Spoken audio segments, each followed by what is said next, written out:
Nina had a feeling that something strange was going on at the hospital. Normally, nurses weren't watched so closely, but a recently admitted patient could only be visited at certain times. Olga, do you know what's happening? Nina asked her friend, who was also taking care of the patient, Svetlana. I have no idea. This has never happened before, Olga replied. There are two big men guarding Svetlana, and no one else is in that part of the hospital. I can't imagine how much money someone paid for all this. Olga found it eerie to walk through the empty hallway. Sure, the rooms for rich patients were usually quiet, but there were always a few people around. This time, however, all the other patients had been moved, leaving Svetlana all by herself. Honestly, I don't think she's sick at all, Nina whispered. She's always under sedation. Nina had once asked the head doctor, Konstantin Sergeyevich, about it, but he had just glared at her angrily and acted like he didn't hear her. The next day, he warned her not to be too curious if she wanted to keep her job. Nina didn't know what to do. She was a single mom, raising her 7-year-old daughter on her own. The extra money from working at the clinic was important to her. She knew Konstantin was right, it wasn't her business, but Nina's conscience kept nagging at her. She didn't want to believe they were doing something bad to Svetlana. That's not what nurses were for.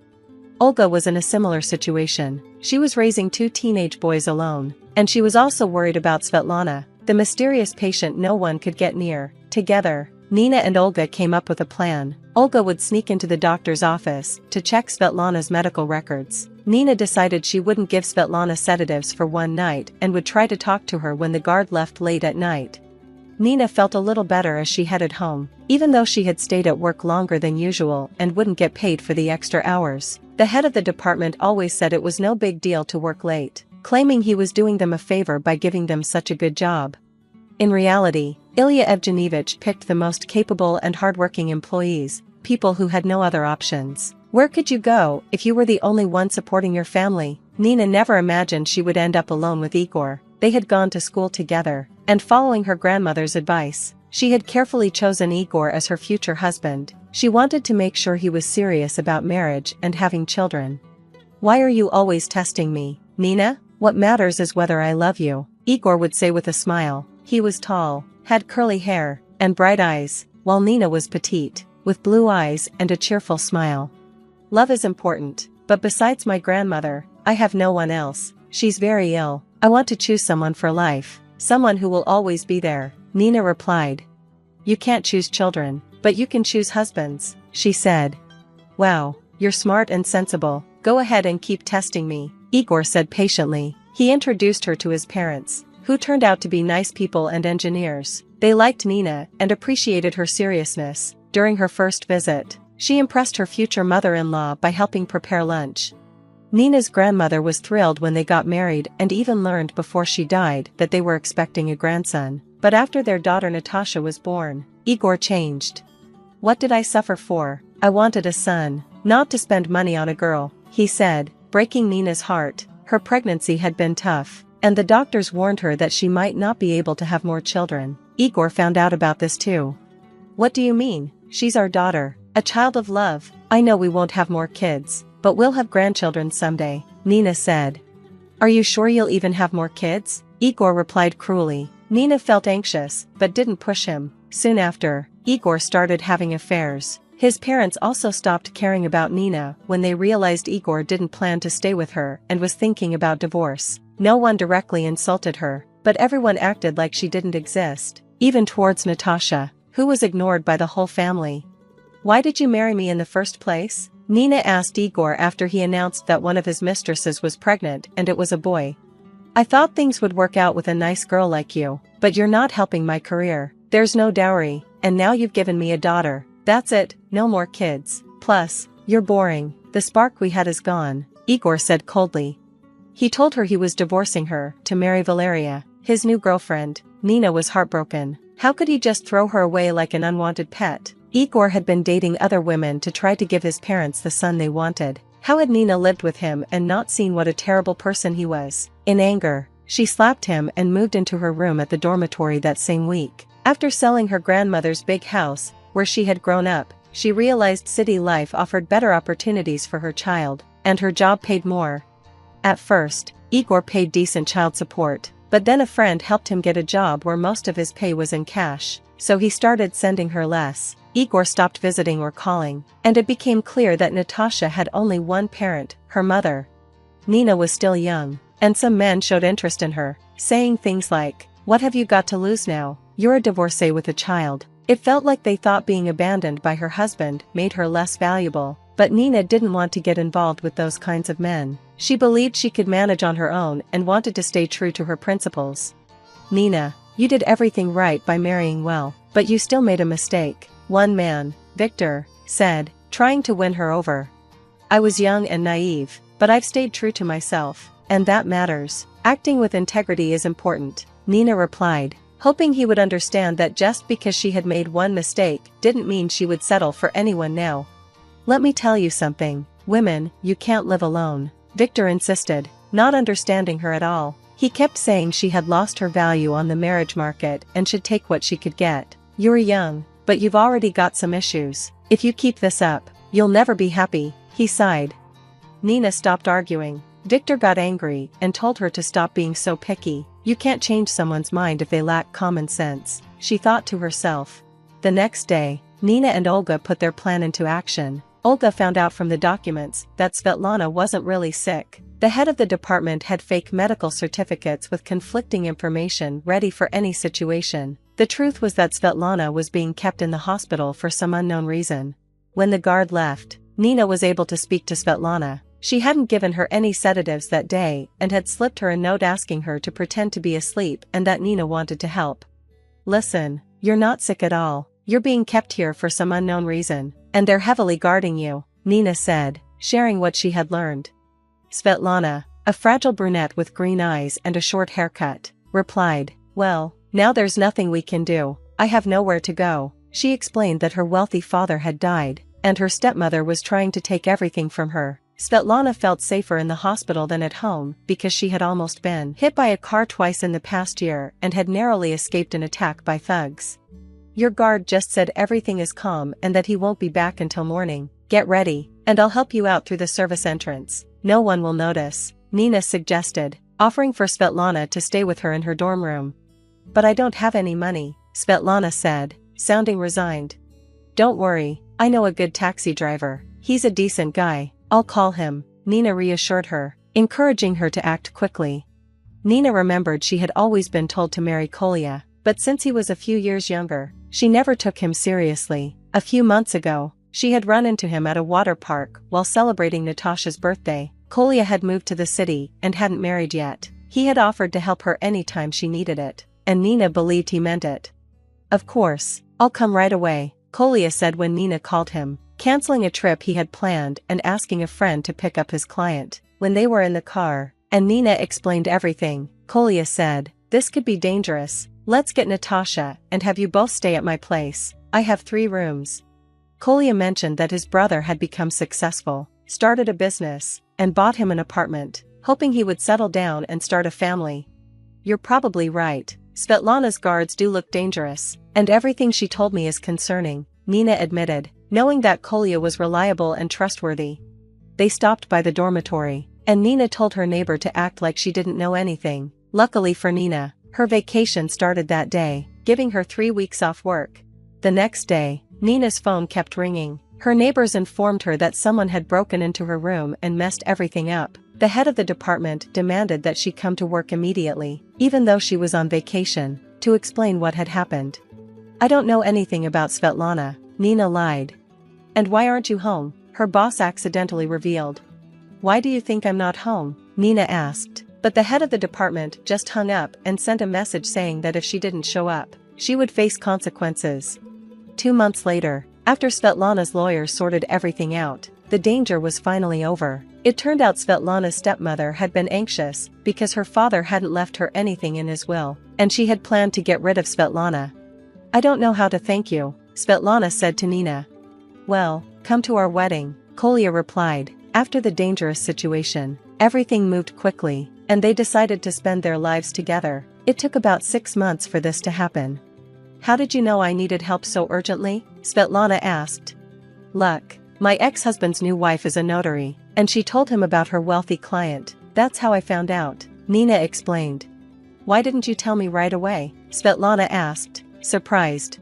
I tried, but you were so out of it, you couldn't process everything, Nina smiled. It turned out that the long-awaited heir hadn't brought Igor any happiness. He was now a single father, and his wife was in prison. Meanwhile, Nina was expecting another girl, and Kolya couldn't be happier. If you enjoyed this story, please support me by clicking the like button. To stay updated on new stories, subscribe and hit the bell icon. All the best. You don't even know that, you stupid wife. Mary, my mother-in-law, always calls me a stupid wife. I'm freelance programmer who works from home, so I'm usually at the house.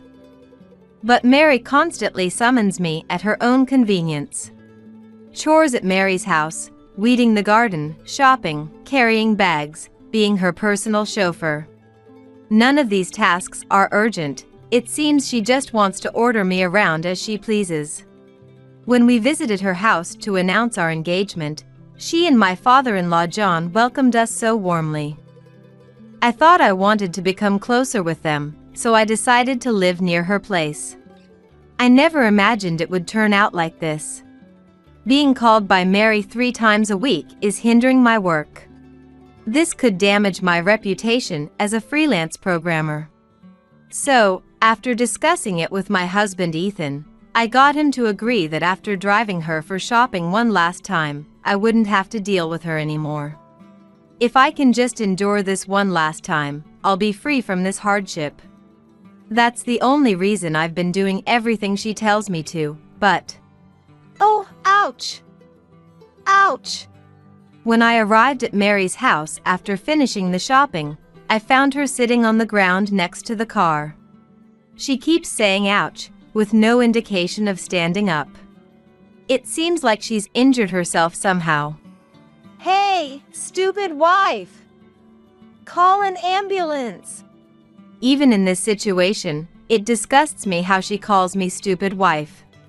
No matter what, this woman only knows how to curse at me with foul language. If she's going to say that much, should I really act like a stupid wife then? An ambulance, right? Got it. I'm Emma, 30 years old. Currently, I'm a freelance programmer working from home. I got married this year and live together with my husband Ethan, who's 4 years older than me. Originally, Ethan and I worked at the same company. He was my senior colleague in charge of training me when I joined as a fresh graduate. I thought he was a kind and reliable senior who patiently taught this clueless newbie how to do the job. But at first, I was so focused on learning and managing the work that I didn't think of him as anything more than that. Once I became capable enough to handle some responsibilities, I got the chance to work on a project together with Ethan as part of the same team. As we spent time together racing toward the same goal, I started to strongly sense his kindness and sincerity. At the party celebrating the completion of that project, the distance between me and him rapidly closed. After dating for about 2 years after that, we got married, which brings us to today. When I got married, I quit my company job and became a freelancer. That said, I still get work from my previous company, and I've maintained good relationships with the clients I've dealt with so far, so I've been steadily taking on projects. After getting married, Ethan and I rented an apartment near his parents' home. My own family lives about a 4-hour drive away, so it's not easy to visit them casually. But Ethan's parents' place is close to where we originally lived. When we visited them before the wedding to introduce ourselves, they treated us so well. I had hoped to become even closer with such kind parents, which is why I decided to live nearby. Plus, in talking with John, I discovered we had some unexpected things in common. It turned out that John knew the person in charge at one of my work clients. I love comedy, and it just so happens that John is a fan of the same comedy duo. John holds a high position at the company he works for, but he always interacts with me in a warm, friendly way. There are ways he resembles Ethan, which makes it easy for me to talk with him. Our conversations often get lively. At times like that, I get the feeling that Mary is giving me a sharp look, but no, I must be imagining it. I do intend to maintain a certain level of discretion in our relationship. Or so I thought. But lately Mary has started contacting me a lot. She asks me to do things like pull weeds in the garden, or go to some supermarket that's having a sale on eggs and bring some to her house too. Mary probably thinks that since I'm at home, I have too much time on my hands. I explained that I work from home, but Mary has always stuck to the old ways of doing things and seems to have trouble grasping the concept of remote work in this day and age. She often says, "You're at home all day, aren't you?" Even though I'm at home, I set work hours just like when I was employed at a company, and during that time I focus intently on getting my work done. If I'm in danger of missing a deadline, I have to work at night too, just like overtime. When multiple projects pile up, it gets hectic. So it's a real problem when she suddenly says things like, "Come pick up some vegetables at my place right now." I've explained many times that I'm working the same as if I were going to an office, and I've declined. But it's as if she's not even listening to what I say.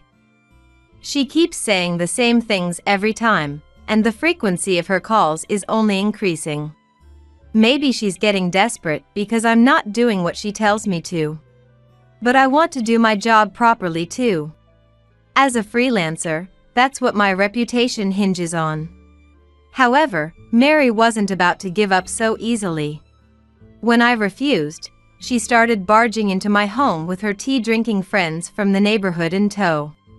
"You never come over, so I brought these to you. Look, I brought all these vegetables. They're wilting a bit since you never come to get them, but you can still eat them, right?" Saying this, she dumps a huge pile of half-rotten vegetables at the entrance and lingers there chatting endlessly with the others. "You say you have work, but isn't taking care of the house also a daughter-in-law's job?" Young people these days just don't understand the importance of maintaining relationships. Not cherishing your mother-in-law is no different from being an ungrateful child. Is this what harassment by a mother-in-law looks like? How frightening. Even if you say you're busy, surely you can spare some time to show your face? What's the point of living so close if you don't even visit? Humph. She must look down on us. Young people these days are so difficult. 4 or 5 neighborhood ladies stand at the entrance of my home with the door wide open, incessantly screeching like this. I don't know what kind of story Mary told her friends, but having my time wasted like this and being spoken ill of so one-sidedly is more than I can bear. If I had to summarize what these ladies are saying, it basically amounts to do as what she says. In other words, if I don't obey her, this scene will keep repeating itself in the future. I guess I have no choice if I want to avoid trouble. Any work I can't finish, I'll just have to take care of late at night. Steeling myself, I decided to go along with Mary's errands to a certain extent. However, I soon came to regret that decision, realizing it may have been a mistake. Being suddenly summoned with a "Come over to my house" became the norm. She would show up at my place saying, "I made some side dishes for you." Then open my fridge without permission, noisily look around my house, and complain. "Make sure to clean properly, it's filthy." I would also get called over to Mary's house and be made to pull weeds in the garden, do dishes, and clean her home. Furthermore, since Mary doesn't have a driver's license, she would constantly call me to bring the car and use me as her personal taxi. The destinations varied, from nearby supermarkets to distant shopping malls. Mary would get in the car and simply state the destination. Of course, there were times it was somewhere I didn't know or had never been before. I would ask where it was located or which direction to head in, but "You don't even know that, you stupid wife." She would just hurl insults like that without actually telling me. Left with no other option, I would look it up myself or input it into the car's GPS.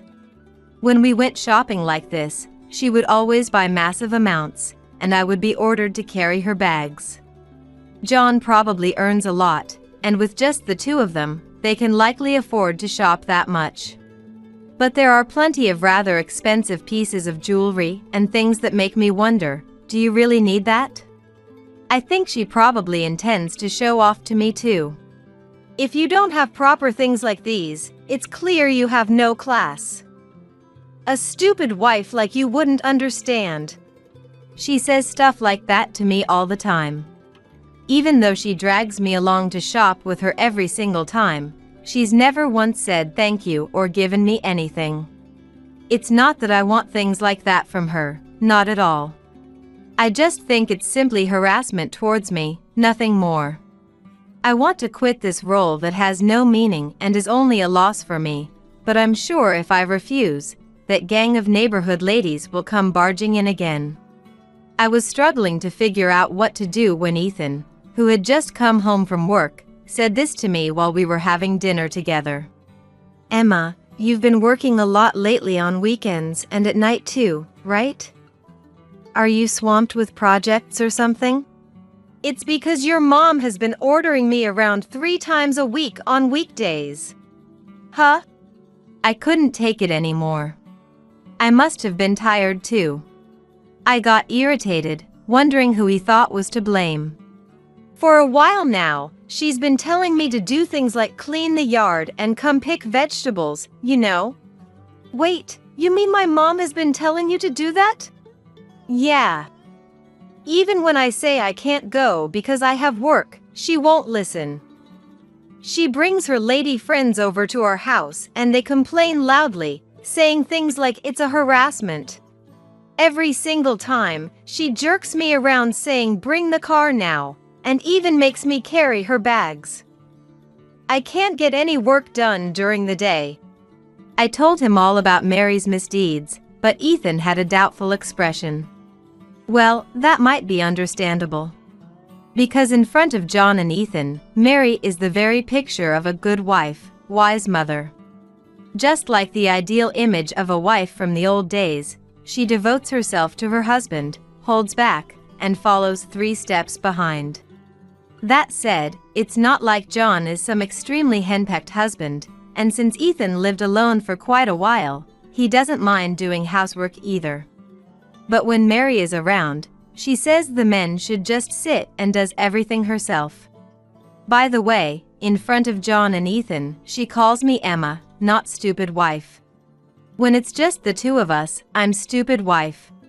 When the men are watching, she doesn't make me do anything and even puts on airs of looking after me, which I think is amazing.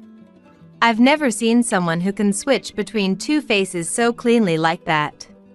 For that reason, to Ethan, Mary is the perfect mother, always kind and considerate of her family. I thought so too at first, which is why I agreed to live near Mary's house like this. But the reality was different. My mother-in-law had an unbelievably dark side. Still, for Ethan, it probably doesn't feel good to hear his own parent bad-mouthed. And more than anything, Ethan seems to like his mother, so I thought it would be better for me not to say anything, but I want Ethan to understand soon too. Mom did all those things.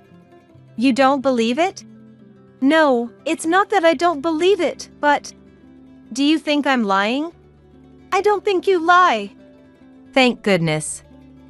If Ethan had called me a liar here, it would have been grounds for immediate divorce. Hey, can you tell her to stop? Getting called out on weekdays is really tough for me. Huh, you want me to tell my mom that? Yeah.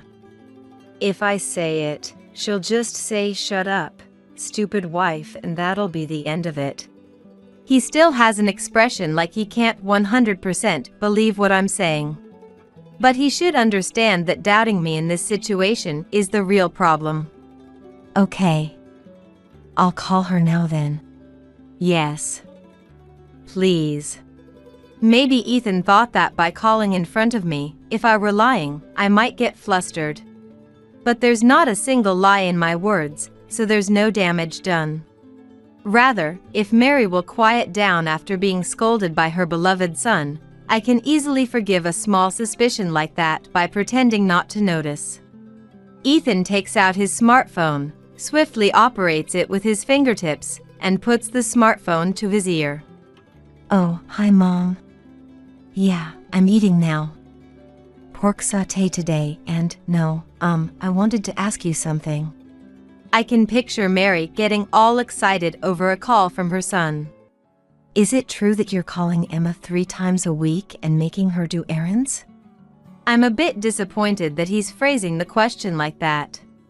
He's making it seem like he's only asking because I said so. Well, it's actually true, so whatever. I'm sure Mary will say something like it just ended up that way, or Emma is so kind that I can't help relying on her. Silly me. Emma has work too, so it's a problem for her to be called out like that. No, she's at home, but she says it's the same as working at a company. I sigh, realizing he just doesn't get it after all. Mary probably wants to say that I should quit my job, hurry up and have kids, and take care of the house. Just like she did. And I think she also wants to loudly declare that I should listen to what she says. I get that it's inconvenient without a car.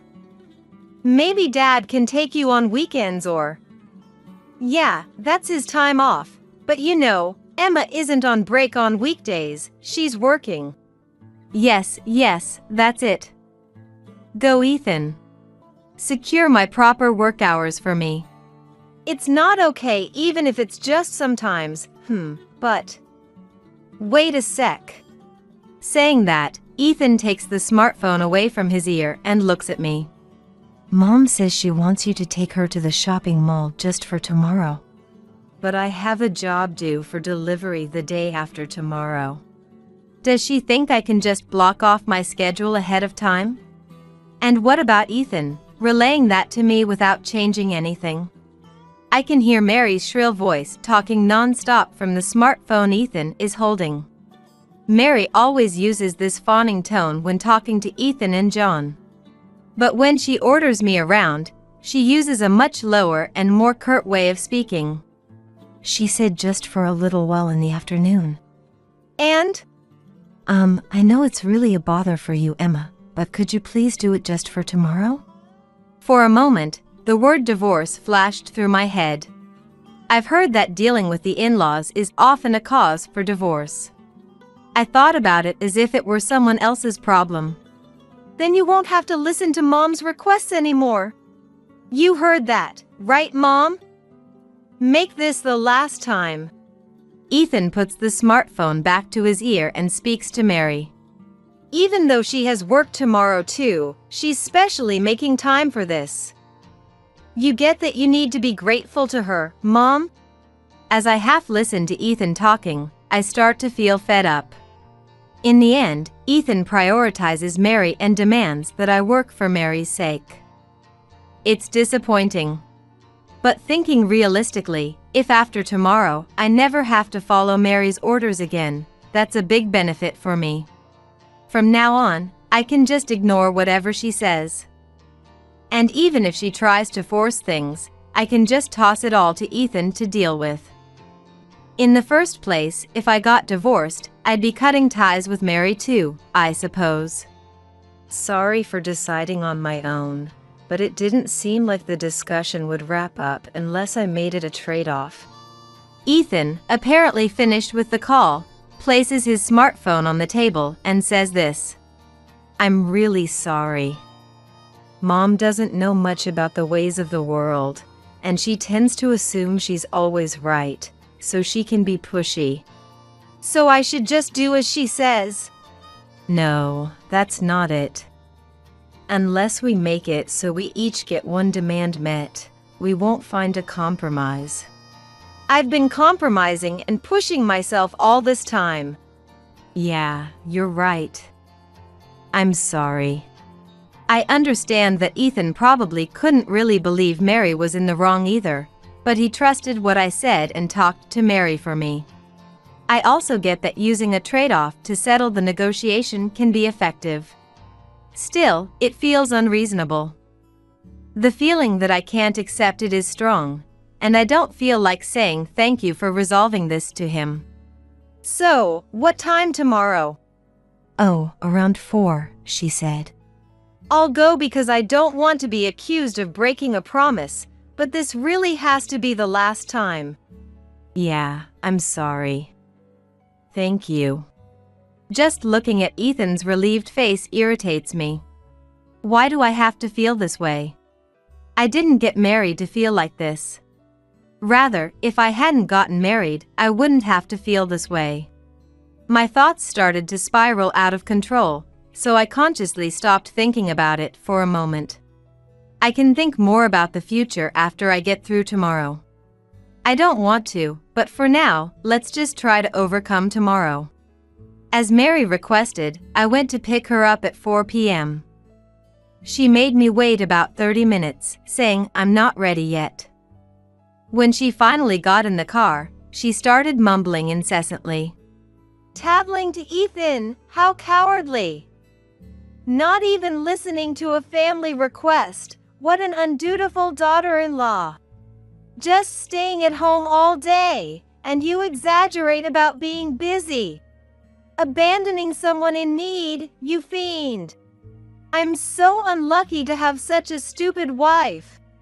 It went on like this the whole time, but if I can just get through today, I'll be free.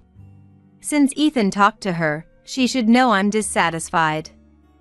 I don't need to smile at her, so I ignore all of Mary's remarks. After arriving at the mall, I had to carry her bags as usual. But when I decided not to reply to everything, I felt a bit more at ease than usual.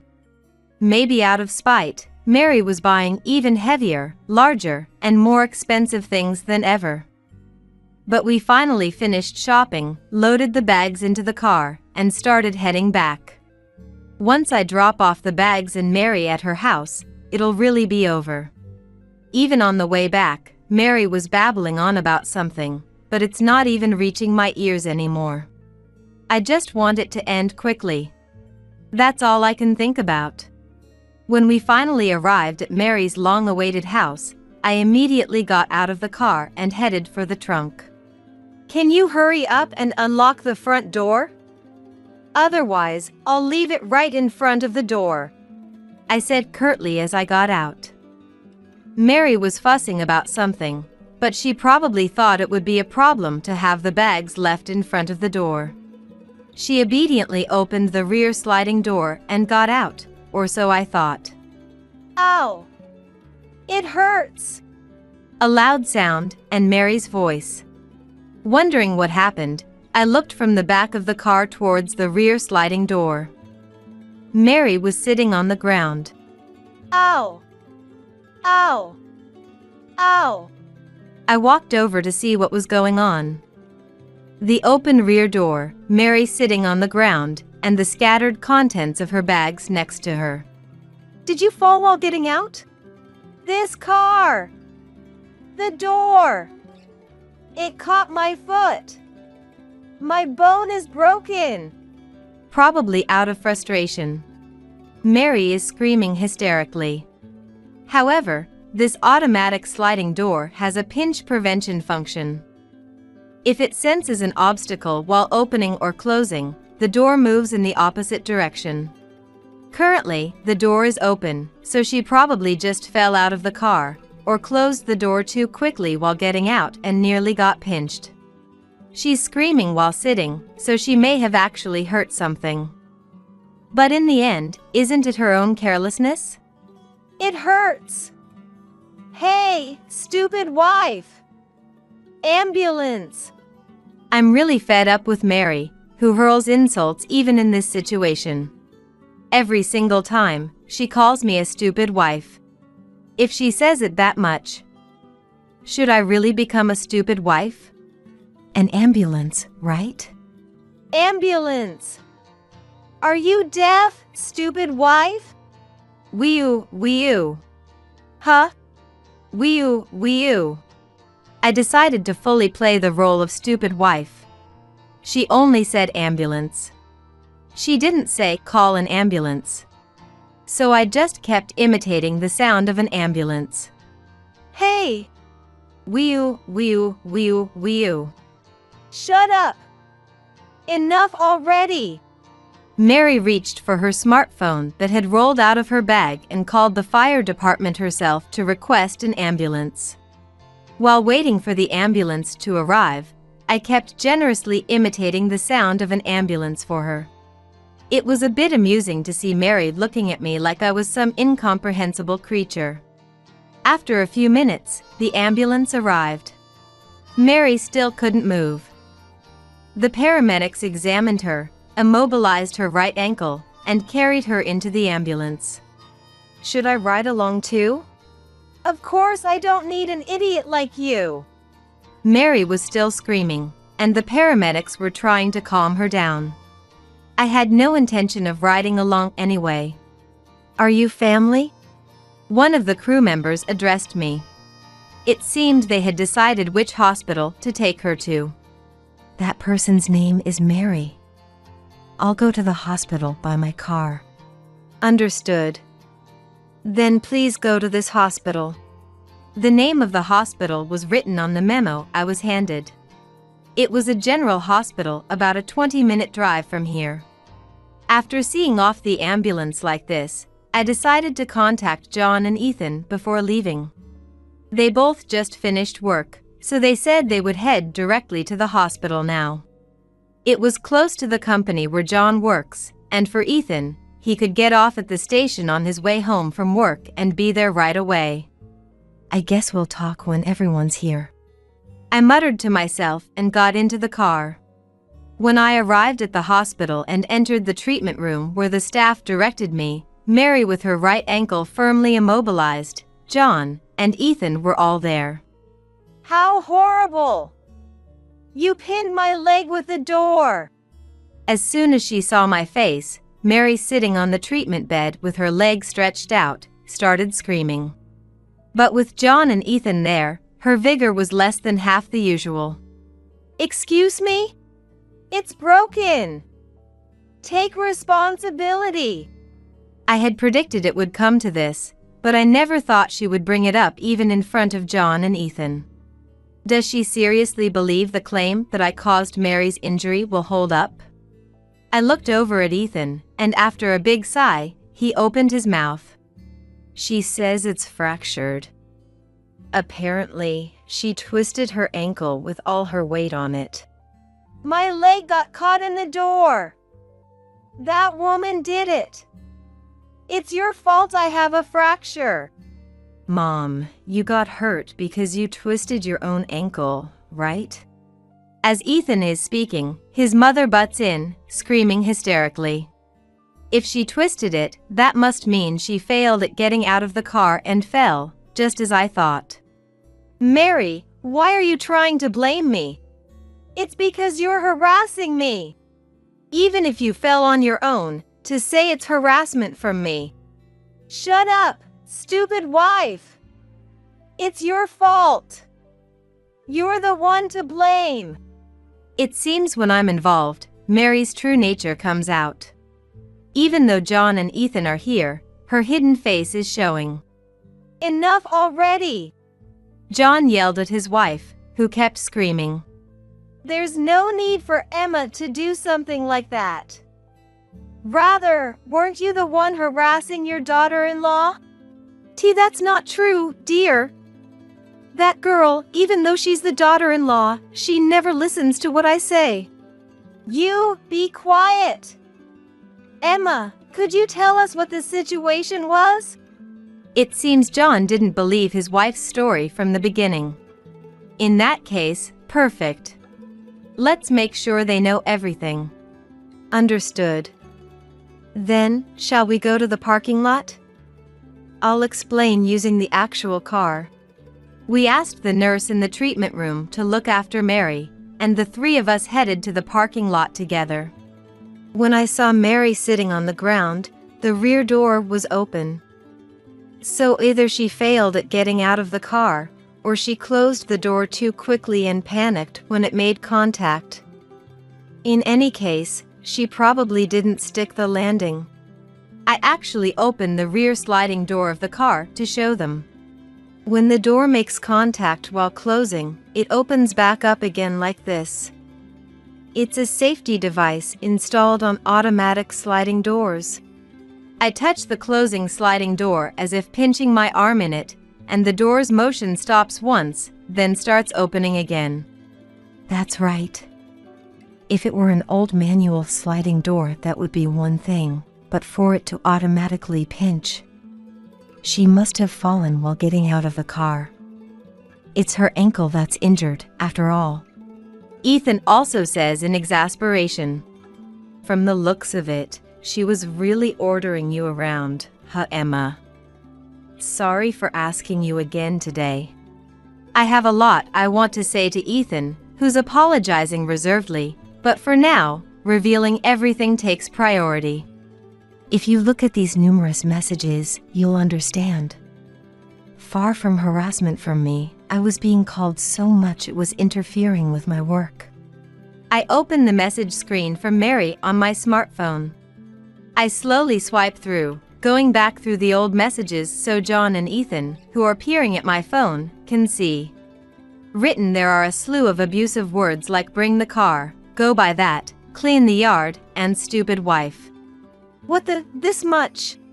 For John, it may have been an unexpected, sudden event. He mutters in a dazed manner. Ethan too says nothing with a surprised expression, perhaps because it's his first time seeing it with his own eyes. By the way, I carried her purchases again today, but I didn't have time to unload them from the car, so the things she bought are here. I open the trunk to show the load inside. It's crammed full of bags. Today, there were a lot of particularly large items, and she had bought brand name goods and jewelry. Got it. Let's head back. John, who had carefully checked the bags, turns back after saying just that. Ethan and I also follow and return to the treatment room where we were before. Where did you get the money to shop that much? As soon as he enters the room, John interrogates Mary. Mary is cowed by his serious expression. A credit card. A card? You used the family card I gave you? Well, there was an ad about a card you can use to withdraw money. I wondered what they were talking about at first, but when I heard ad and card to withdraw money, it clicked. Her father seemed to have realized the same thing. Don't tell me, you borrowed from a card loan. It said I could pay it back little by little. How much did you borrow? No, wait, why would you even? It's probably a considerable sum, I think. Every shopping trip, she was enjoying shopping quite lavishly. I thought John must be making a lot for her to do that, but to think this is what it was. But... Mary stammers in a frightened manner. It was a power move against me, wasn't it? I'm sure Mary herself wasn't thinking about it logically enough to explain it herself. In that case, let me explain it for her. You often said if you don't have good things, it reveals your lack of class. So I think you felt good about flaunting that you could buy things I couldn't afford to buy. And when you told me to take you shopping, your pride wouldn't allow you to not buy anything. At my words, Mary opened her mouth as if to retort something, but no words came out. She just twisted her face in displeasure. In other words, what I'm saying is correct. What the heck were you thinking? John's weak mutter echoes in the treatment room. Mary dropped her shoulders and kept her face down, not uttering a single word. About a month after her injury, Mary became able to walk. After that, I heard she started working at a factory with a company-provided housing facility. Regarding her debt, John apparently demanded that she work to pay back the amount in exchange for him consolidating it and repaying it in full. He said it was a job opportunity he found through a connection of an acquaintance, and the plan was for her to live in the housing facility and repay John from her salary, excluding necessary expenses. If she refused, she'd have to repay it on her own. Furthermore, when he said he would file for damages in divorce, she complied. John said he would make her live in the housing facility the whole time until the repayment was completed, however long that took. He hopes she'll have a change of heart while working like that, but if it's impossible, he's decided to divorce her. Who knows what will happen when she finishes repaying and comes back. For now, she occasionally calls to complain to Ethan, so I don't have much hope. Ethan tries to reason with her and sometimes doesn't even answer the phone, but for her, who has never properly worked before, it seems to be causing considerable stress. She just constantly grumbles. "It's hard, I'm tired, I don't want to feel this way, I hate this and that." As for my relationship with Ethan, which at one point I seriously considered divorcing. After returning home from the hospital, he gave me a deep apology. I was very surprised to see someone apologizing so deeply for the first time in my life, but what surprised me even more was that Ethan was even crying with snot dripping down. "I never thought she was doing such terrible things to you. And yet, I forced you to do as she said, telling you it would be the last time. I'm so sorry for saying that when I had no idea how much you hated it." He must have properly understood after seeing the messages from Mary that I showed him. It seemed to be tears overflowing with emotions like guilt, remorse, and empathy for me. Yes, he is a kind person, full of empathy and compassion. So much so that he doesn't hesitate to admit his faults and offer a deep apology while showing his tearful face like this. I remembered that I fell in love with him because he's this kind of person. It did hurt when you said things that seemed to take her side. I'm sorry. I'm truly sorry. I feel clear about it now, so it's okay. Emma. I'm sorry. Thank you. I'm so sorry. In a sense, we both had a valuable experience through this. I want to make use of it and deepen our bond once again. 2 years have passed since then, and we are now living as a family of 3 in a new place. Ethan was transferred after that, and we moved. I became a freelancer in anticipation of this. In this new place, I got pregnant, gave birth, and am currently in the midst of child rearing. My parents came to help out after the birth. I haven't been able to meet John in person yet, but when I talked to him over a video call while showing him the baby, the corners of his eyes drooped. Incidentally, Mary apparently still hasn't been able to come back. I plan to resume work soon. At first, I intend to keep the workload light while seeing how it goes, but balancing work and childcare will surely be tough. Even so, I want to live fulfilling days while cooperating with Ethan. Engaging in physical intimacy here feels great, doesn't it? Yeah. But Mary really is oblivious, isn't she? Totally. To think she hasn't realized what's going on between her husband and her sister. Laughter from the two of them followed. I stood in front of the room, fists clenched. I wanted to burst in and confront them, both naked. While I was thinking this, my sister Emma's voice gradually faded. It gradually turned into a whisper between them, and before long, her sweet voice echoed. I had reached my limit of patience. "What are you doing in my bed?" A rage I couldn't vocalize rose within me, and I quietly left the area to avoid making noise. Maybe I am dense. But I had a hunch about my husband's infidelity. I was afraid to acknowledge that he was cheating, so I did nothing. But being presented with undeniable proof woke me up. They shouldn't be forgiven. If I ran away now, it would stay this way forever.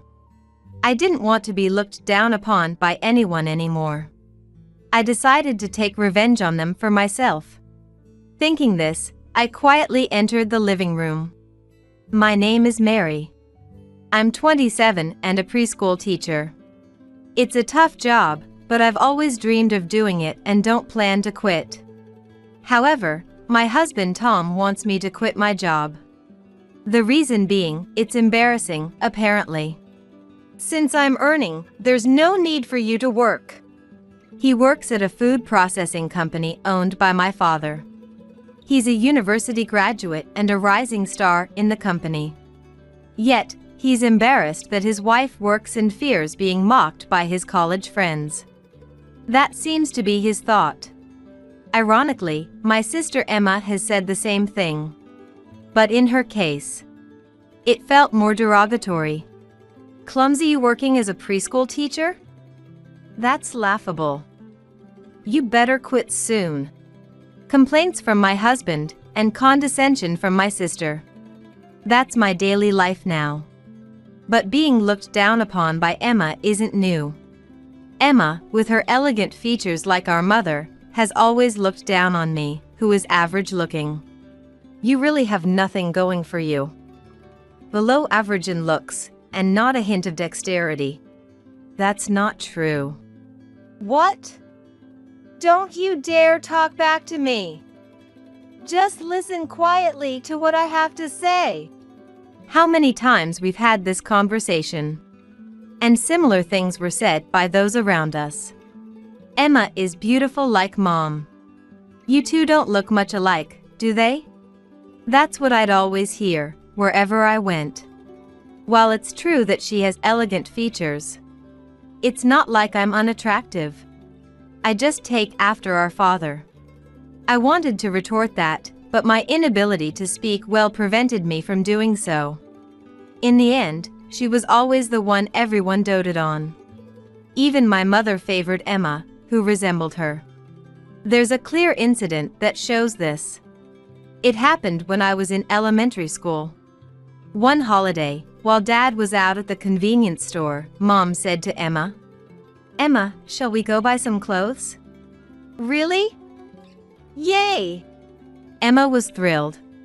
I hesitated for a moment, hoping, but when Mom looked at me, she said with a cold gaze, "You don't need clothes, do you, Mary?" I averted my gaze hesitantly. Then, Mom looked at me sharply. You don't need them, right? Yes.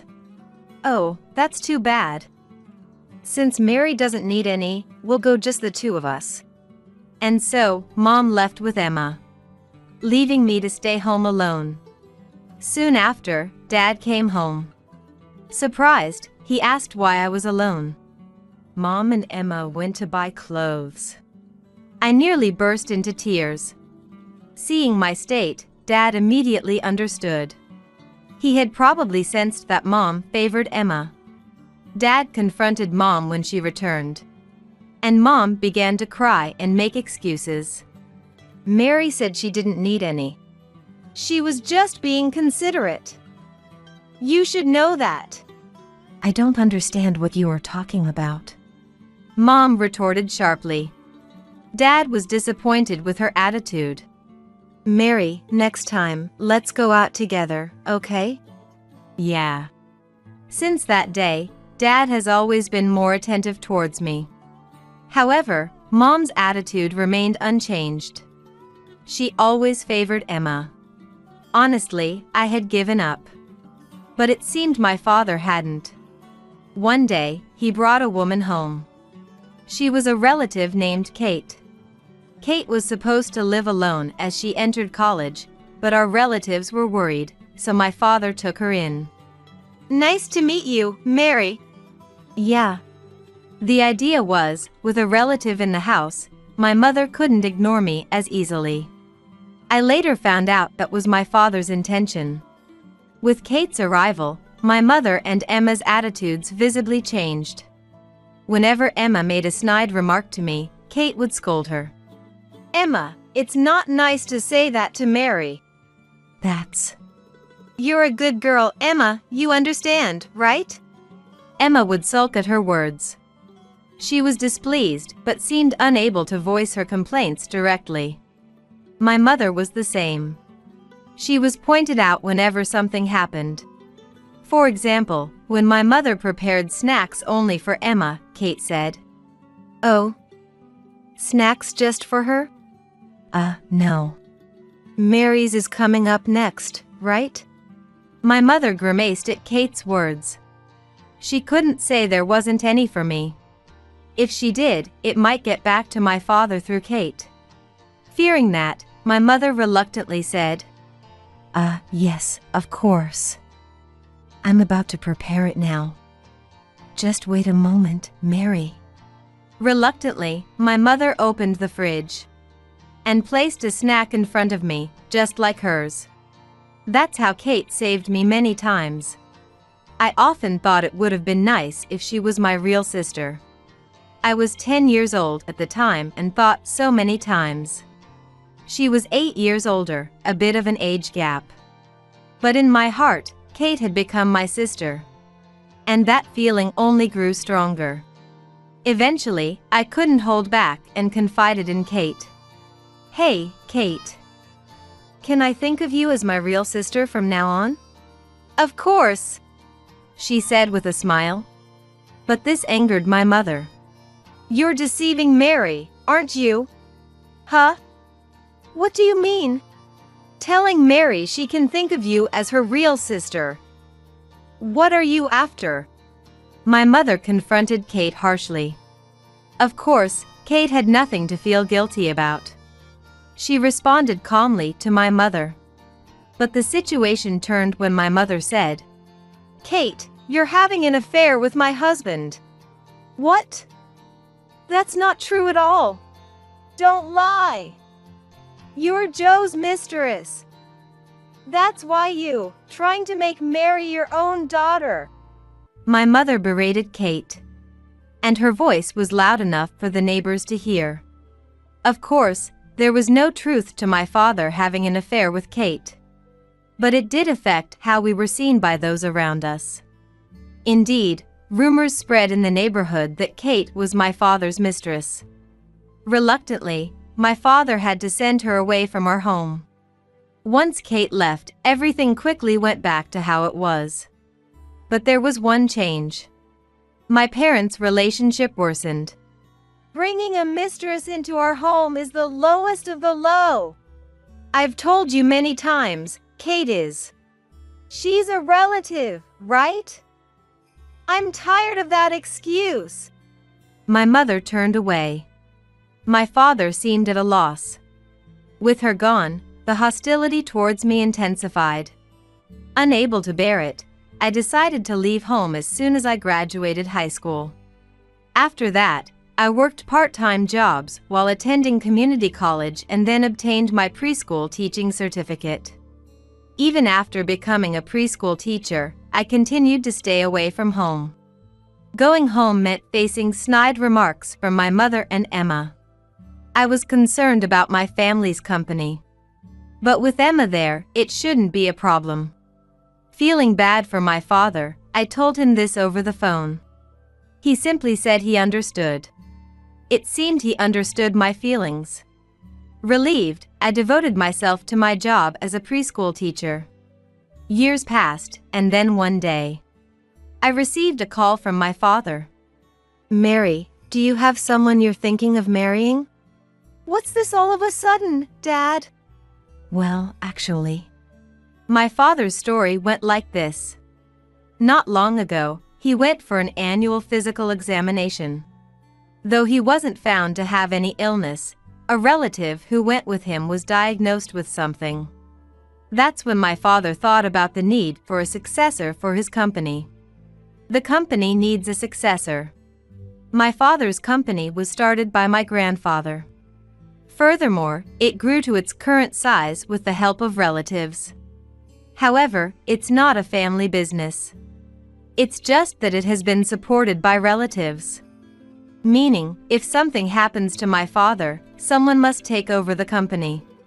Naturally, there are options for a capable person to become the president, but my father wants his own child to inherit it. So, marriage, huh? Emma can't be trusted, but how about you, Mary?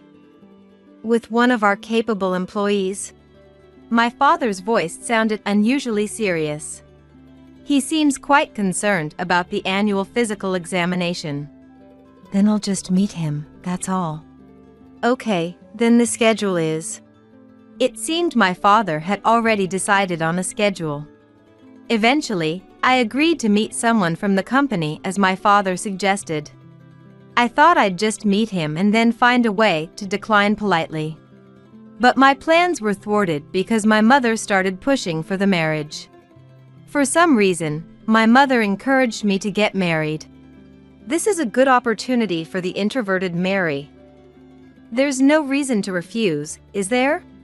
But, do you have someone else in mind?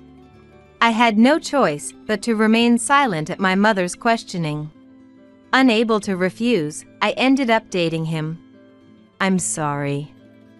My mom is quite pushy. No, I'm more than happy to be with a beauty like you, said Tom, the man I was introduced to, with a smile. I returned a forced smile. He's kind, and according to my father, he's a fast-rising star in the company. I'm not sure, but is this what marriage is like? People around me always praised Emma, so I was hardly ever complimented myself. But he called me beautiful. Even if it was just flattery, I might not meet someone like him again in the future. So, I thought maybe I could marry him. And I married Tom. We started living together at my parents' house, as my father wished. I didn't like it, but Emma was living alone. I only had to endure my mother. So, I thought. But I soon regretted my naive judgment. As soon as we got married, Tom's attitude changed drastically. Quit your job as a preschool teacher. Why? I love my job. I'm going to succeed and become the president. It's embarrassing for the wife of a future president to work. His tone was gentle, but what he said was quite harsh. Don't work like a poor person. Act like a wealthy one. I felt like I could see through Tom's unspoken feelings. My affection for him quickly cooled. Within a few years, I felt nothing for him. That's why our marriage was full of misunderstandings. Now, we just think of each other as roommates. Even though we're only technically a married couple, I can't let Tom do as he pleases. On the other hand, if he's cheating somewhere, I wish he would just do it. If I could catch him cheating, I could end this relationship immediately. But thinking this way might mean I've completely lost any affection for him. Even though I think this, I'm afraid to make it clear. I was caught between these conflicting feelings. In fact, he would sneak out occasionally. If I investigated his behavior, I'm sure I'd catch him. Yet, I did nothing. On a certain holiday, I decided to go out in the morning to buy things for the childcare center's play. I'll be back by the evening. What about your dad and mom? Dad's working on his day off. Mom went out shopping with a friend. I was sure because I saw them off. When I said that, he nodded reluctantly. So, it's just me then. That's right.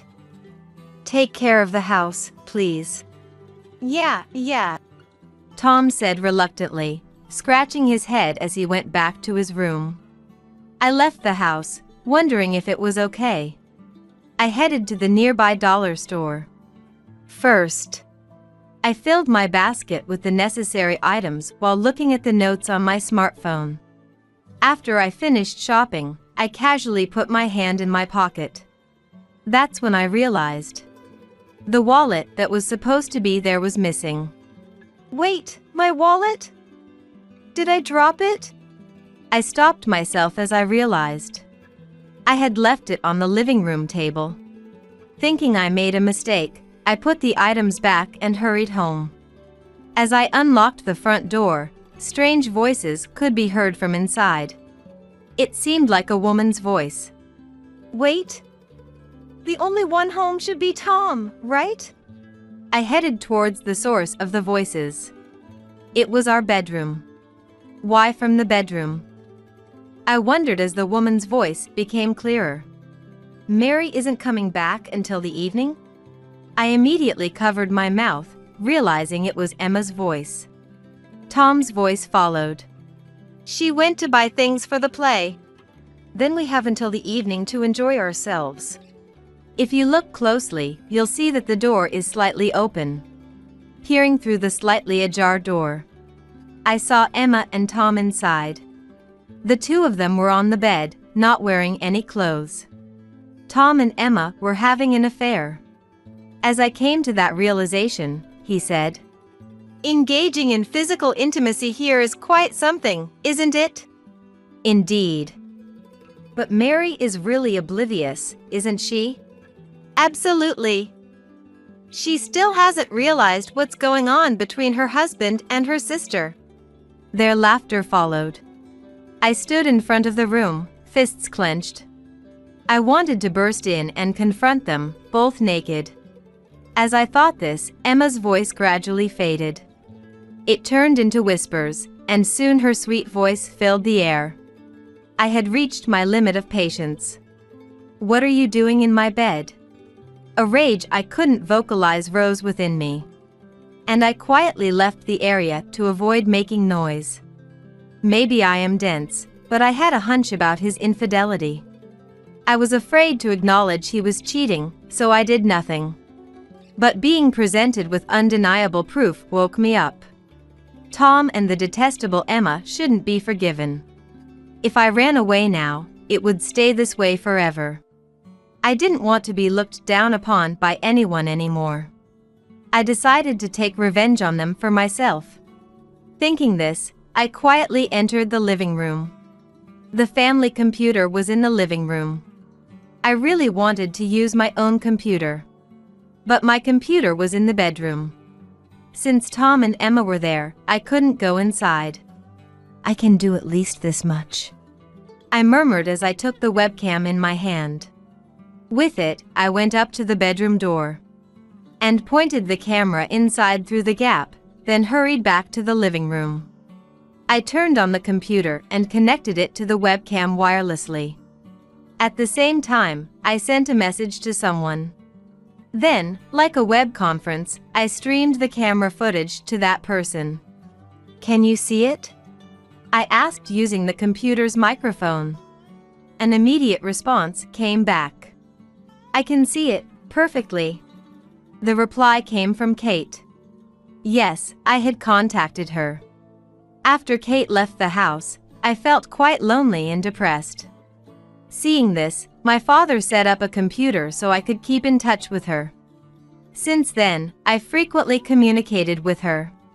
It was like having a web conference, as my father put it. In any case, connecting with her was easy. Emma and Tom are in the midst of an affair. Kate, can I live stream this? Of course. I'll record it for you, too. Kate had graduated from university and worked in computer-related fields. She mentioned something about IoT solutions. This kind of task was easy for her. How much time had passed? Suddenly, there was a loud noise. Ouch! What's this? What happened? Something weird at the entrance. Finally, she noticed. As I thought this, Emma's loud voice echoed. What? A camera! Footsteps hurriedly approached. Soon after, she burst into the living room. Finding me, she tried to fix her partially removed clothes and yelled, This is your doing! What is this? It's a webcam. You were spying on us. Enough already. You're the worst. Emma slammed the webcam to the floor. The worst one is you, I retorted while thinking. If you break it, you're paying for it. It's quite expensive, you know. Shut up.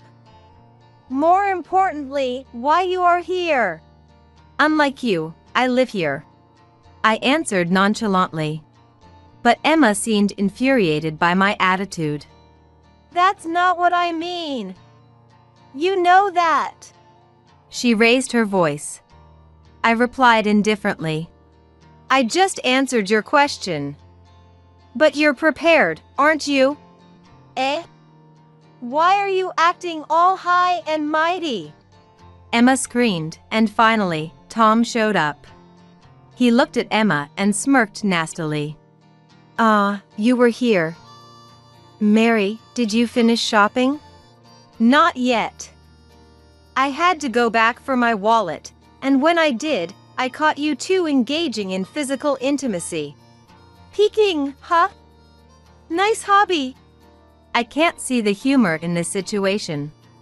That's why I said to him, Think it's funny? You do realize what happens if you cheat, right? Nothing will happen. No one's going to listen to you anyway, Tom said with a scoff. Why do you think that? Because Emma is here, and so is your mom. They're on our side. I see. That's how it is. But this time, we have evidence. So, no matter what Mom says, it can't be overturned. Thinking this, I quietly stood up and declared to Tom, Tom, I'm divorcing you. Just now, I got the perfect evidence. Huh? You think you can divorce? Try it if you can. He doesn't seem to grasp the situation. Sighing, I turned to Emma. I'll be demanding compensation from you. Compensation? From me? For being the other woman. As I raised my voice, Emma looked sulky. Frowning, she glared at me harshly. Don't act all high and mighty when you can't do anything. Just quietly listen to us. Sorry, but I'm an adult. I won't listen to Emma or Mom anymore. I grabbed the wallet from the table and slipped past them, heading straight for the door. Tom followed me. Where are you going? I'm leaving. I don't want to stay here anymore. I get it. Mary, you have someone else, right? Going to his place, aren't you? I was astonished. What a wild imagination. Perhaps, because he was cheating, he thought I was too. Regardless, I looked at Tom sternly and retorted, I got evidence of the cheating. There's no need for me to stay any longer. After stating this unilaterally, I went outside. Wait! We're not done talking. The talk is over. I'm divorcing you, Tom. We'll have a discussion later about this. I shouted over his voice and slammed the door with force. Heading to Kate's house next. Kate lives alone, about a 30-minute drive away. Since she's not married, she might welcome me even on short notice. With that hope, I rang Kate's doorbell. Kate immediately came out. Seeing my face, she hugged me without asking why. I was so relieved that I cried without caring who saw. Once I calmed down, Kate let me into her room. Are you okay? Have you calmed down? Yeah. It must have been tough. But it might be even tougher at home. Not understanding why Kate was laughing, I asked her, What do you mean? Well, actually. Kate started to explain, barely containing her laughter. The story goes back a bit. Right after I contacted Kate, she started recording their engagement in physical intimacy. Then, Kate received a call from someone. The caller was a work contact, wanting to discuss work. After quickly finishing the work conversation, the person apparently sought personal advice from Kate. That's when Kate had a brilliant idea and did something quite bold. This broadcast? Yes, I recorded Mary's stream and shared it with that person too. So, a complete stranger saw it? Embarrassed, I covered my face with my hands. I hadn't intended to go that far. At that moment, Kate patted my back. It wasn't a stranger I shared it with. It was your dad. My dad? As I asked again, Kate started laughing and explained. She works at an IoT solutions company. It's a company that solves various problems through the internet and devices. Dad was interested in IoT solutions and had been consulting with her about her company. So, it was half work, half personal. But the work talk ended quickly. Then, Dad asked about me, noticing that things weren't going well between Tom and me. Hearing this, Kate had an idea. The cause was undoubtedly him, because the evidence was right there in front of us. Thinking this, she prefaced it by showing the video. This is what's happening right now. Kate sends the video I was streaming to my father. My father watched the video silently. After a while, when Emma broke the camera, my father said this to Kate. "Take care of Mary if she comes." That's all he said before cutting the communication. What happened after that, I don't know. But he probably went back home. Kate said so. At that moment, my smartphone rang. It was my father who contacted me. He said me to come back home. It was a message from my father saying, of course, I didn't want to go back home. But if my father says to come back, it means some resolution must have been reached. "I'll go with you," Kate said, and that made me feel prepared. Kate and I went back home together. When we got home, Emma and Tom were being made to reflect in the living room. In front of them was my father, furious. I softly spoke to my father. "Dad, I'm home." "Ah, I was waiting. These two have something they want to say to Mary." My father stared at Emma and Tom. "I'm sorry. It was all my fault." Tom deeply apologized. Emma, next to him, also apologized deeply. "I'm sorry. I won't do it again. Please forgive me." Emma was crying, which was rare. I felt a bit relieved. "What will you do, Mary? Forgive them or not?" My father asked me. But the answer was already clear to me. "There's no way I can forgive them. I'm going to divorce and I'll demand compensation from both." "Wait a minute. I don't have any money." "That's your problem, not mine. Please, wait." Emma began to make a fuss. But when my father scolded her, she suddenly became quiet. How could that arrogant Emma change so much while I was away? I was so surprised I couldn't continue. While I was thinking, Tom said, "Mary, please reconsider the divorce." "No. Don't say that. Without you, I won't have a place in the company anymore." Tom started crying. He looked like a child. "What do you mean?" I looked back at my father, who then explained while looking intently at Tom. "We've been favoring him because he was Mary's husband. What will people think if that's gone?" "I see. People will think Tom messed up. That's the end of it." Of course, that doesn't mean he'll be fired from the company. But an isolated ex-husband, what happens to him is clear without saying. No one will lend a hand carelessly. Tom cried and clung to me, but there was no reason for mercy. So, I said to the crying Tom, "Too bad. Maybe look for a new job?" "Wait. Please, let's start over." "Okay." "No. I've decided to divorce." I shook off his clinging hand. The moment I did, he collapsed on the spot. After that, the video of engaging in physical intimacy became the deciding factor, and Tom and I officially divorced. Of course, with clear evidence, I could demand a hefty compensation. I also demanded compensation from Emma.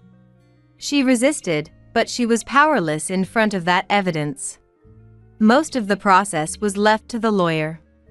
Because I had preparations for a childcare center's play and daily work. Working was actually more distracting. I was prepared for some disputes, but the divorce went surprisingly smoothly. Maybe it was thanks to the lawyer. I felt relieved. Then, one day, a parent named Ben approached me at pickup time. Mary, can I have a moment? What is it? Recently, I've been seeing a strange person around the childcare center. It seems there's someone watching the childcare center. Other parents are scared too. It's better for the childcare center to take action before any harm comes to the children. That's what he told me. I was just surprised. I didn't know. What does the person look like? Like a suspicious man. Before things get worse, I thought we should take measures. So, I immediately consulted with the principal. The principal listened to my story and consulted with the local police right away. The police promised to increase patrols. Yet, that alone wasn't enough. I worked with other caregivers to alert the parents, hoping that would make the person wary. A few days later, during pickup time, a man's loud voice came from the street in front of the child care center. Hey! What are you doing here? Stop! Startled, I instinctively protected the children. The principal got the children inside the building. Once the children's safety was assured, I looked out the window towards the street. What are you doing here? The loud voice was Ben's. He seemed to have come to pick up a child. In front of him was a person wearing a black hood, looking suspicious, holding a camera. The appearance was dubious, maybe a pervert. The principal must have thought the same and had called the police. At that moment, the man retorted to Ben. Not really. Hearing that voice, I was struck with realization. That voice. Tom? Thinking so, I strained my eyes to look at the person under the hood. A glimpse of the face visible through the hood gap was clearly Tom. Why is he here? By the time I thought that, I had already rushed out. Noticing me, Ben moved to shield me. At that moment, the hooded person shouted, So you were cheating after all? Is he the one? The hooded person, Tom, was raising his voice at me. Ben was dumbfounded by the situation. Then he quietly asked me, Do you know this person? Astonished that he was the suspicious person. Momentarily deflated, Tom raised his voice again. That man is your affair partner. Tom was pointing at Ben. I retorted in disbelief. What are you talking about? This person is a parent of a child who attends the child care center. Don't lie. I heard it from your mom. Mary, you're having an affair with a parent, aren't you? In front of me, he started to rant unilaterally. It was right after the divorce. Desperate to reconcile, Tom had consulted my mother. Then she told him, I was having an affair with a parent of a child attending the child care center. Finding that affair partner would reconcile the two of us. Their affair was just an act. She convinced him that way and promised. I was dumbfounded by how such a story came about and couldn't say anything. Then, a loud siren sounded, and several police cars arrived. What's this? Just stay calm. Ben caught Tom as he tried to flee in panic. Tom struggled and shouted, Let go! Mary, do you know this person? Ben asked again. I shook my head and answered, Ben, you're a police officer, right? Please take this suspicious person away. With a cold statement, he was surprised.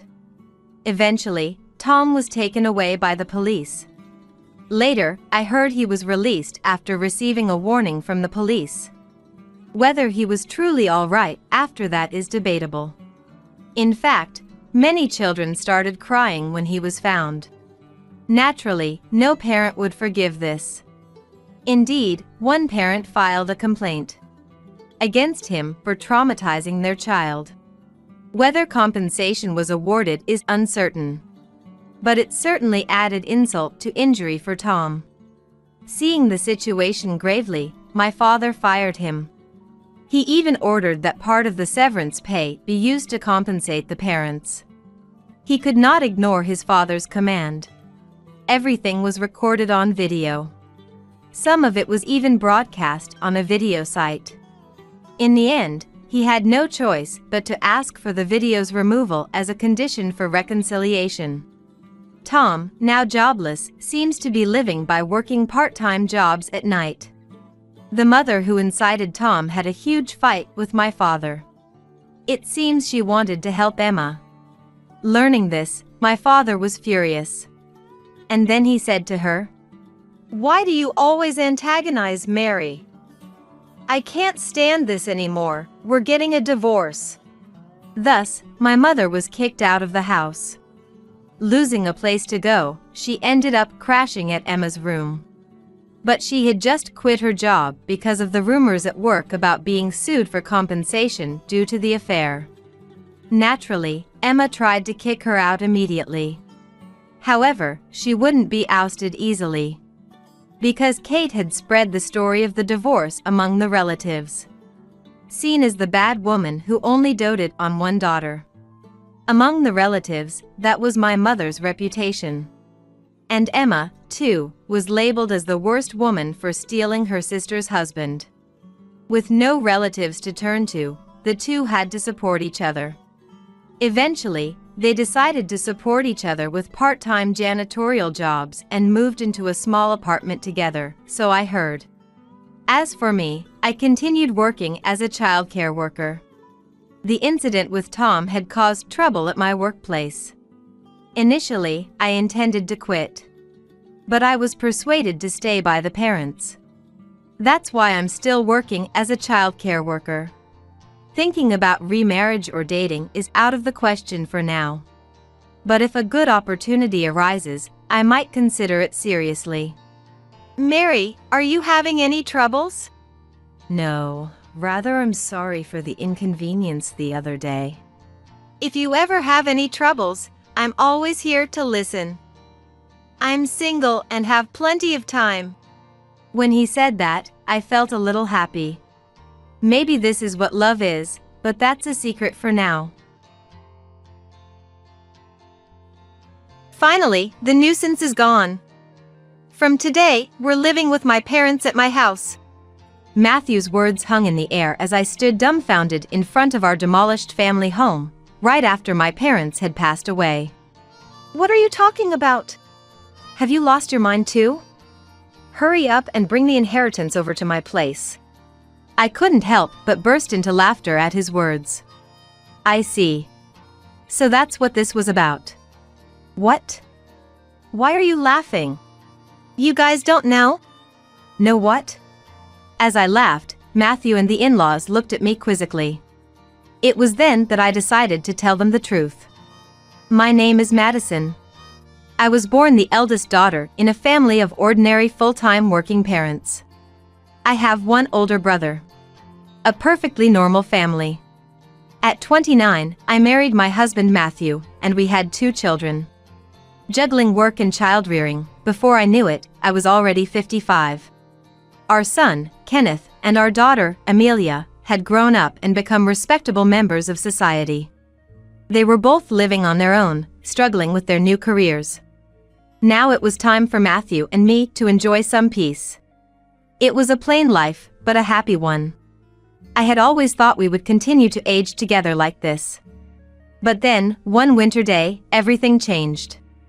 Dad was in a traffic accident and passed away suddenly. He was only 72 at the time. Our family was engulfed in sorrow, especially since Dad had been so healthy. Mom was particularly devastated, hardly able to eat. "Mom, I know you're sad, but you have to eat." I kept telling Mom this over and over. I know, but I just don't have an appetite. It feels like there's a lump in my chest. My brother and I thought Mom was just going through a rough emotional patch, so we watched her for a while. But then, Mom's weight started to drop rapidly in just half a month. Worried, I decided to take her to the hospital. What? Cancer? I was stunned when the doctor diagnosed Mom with cancer. It was advanced and inoperable, and she only had about a year left. I hadn't been able to do enough for my parents yet. Just when I thought we had only lost Dad, now Mom was going through this. I was even more devastated than when Dad passed away. But there was no time to stay sad forever. My brother lived far away and couldn't be relied upon. So, it was up to me to help Mom. I immediately told Matthew that I wanted to live with Mom. I couldn't leave Mom alone, both emotionally and physically, in her illness. But Matthew's reaction was not what I expected. What? We just finished the funeral, and now I have to deal with your parents again? Matthew said this with a sigh, sounding annoyed. You don't have to say it like that. Isn't it enough to just drive her to and from the hospital? Why do we have to live together? I think she'll feel lonely. If it's not okay, maybe I can live at my parents' house for a while? I suggested. Then, Matthew said indignantly. What? And who's going to take care of my meals then? I'll come over to cook, of course. What about cleaning? Laundry? Who's going to do all that? I was rendered speechless. I intended to do what I could, but I couldn't handle everything as usual. His pointed remarks hurt. I couldn't argue back if someone said that my desire to help and nurse Mom was just my selfishness. I knew Mom would probably hesitate and insist that everything should stay the same. But I desperately wanted to show my filial piety. Fine, but I'm not helping with anything, understand? Matthew grudgingly said this to me, who was silent. Although his attitude was arrogant, he had ultimately given in. I'm sorry, and thank you. Even though I thought he was being quite terrible, he had agreed to my request. I held back my desire to retort and expressed my gratitude. Despite the disagreement, Matthew and I started living with Mom at my parents' home. We had been living in company housing provided by Matthew's company. Matthew was an only child. Thomas had expressed a desire to live together, so there were no plans to buy a home, and eventually, we were supposed to live in the in-laws' house. While he was still working, the company housing was more convenient for commuting, and the rent was only about $300 a month, not a significant burden. However, moving to my parents' house eliminated that expense, and the house was more spacious. I think living together wasn't all downsides for Matthew. As he had declared, Matthew didn't help with anything, but I was happy to be able to live with Mom. Mom seemed energetic, but she often felt weak and spent a lot of time lying down during the day. I prepare meals for Mom and make sure she eats them. I also arrange her medication. Doing all this alone would have been impossible for Mom. I'm sorry, Madison. Thank you. It's a big help to have you here. I should thank Matthew too. Mom expressed her gratitude to us many times. I hadn't told her about the harsh words Matthew had said when we decided to live together, so she seemed grateful to him as well. One evening, after Mom had gone to bed and Matthew had come home, I served him dinner and said, "About Mom's treatment." But Matthew glared at me and said, "Don't tell me about it. I don't want to hear it. I told you I'm not helping." And refused to listen. I too wanted to vent or seek advice from someone. All I wanted was for Matthew to just listen. Matthew's attitude didn't change, not after a month, nor after 2. He complained about living with my mother, acting as if he was doing a great favor by agreeing to it. His behavior became increasingly arrogant and dismissive day by day. But I couldn't really say anything in response. The stress of worrying about Mom and being considerate of Matthew was building up.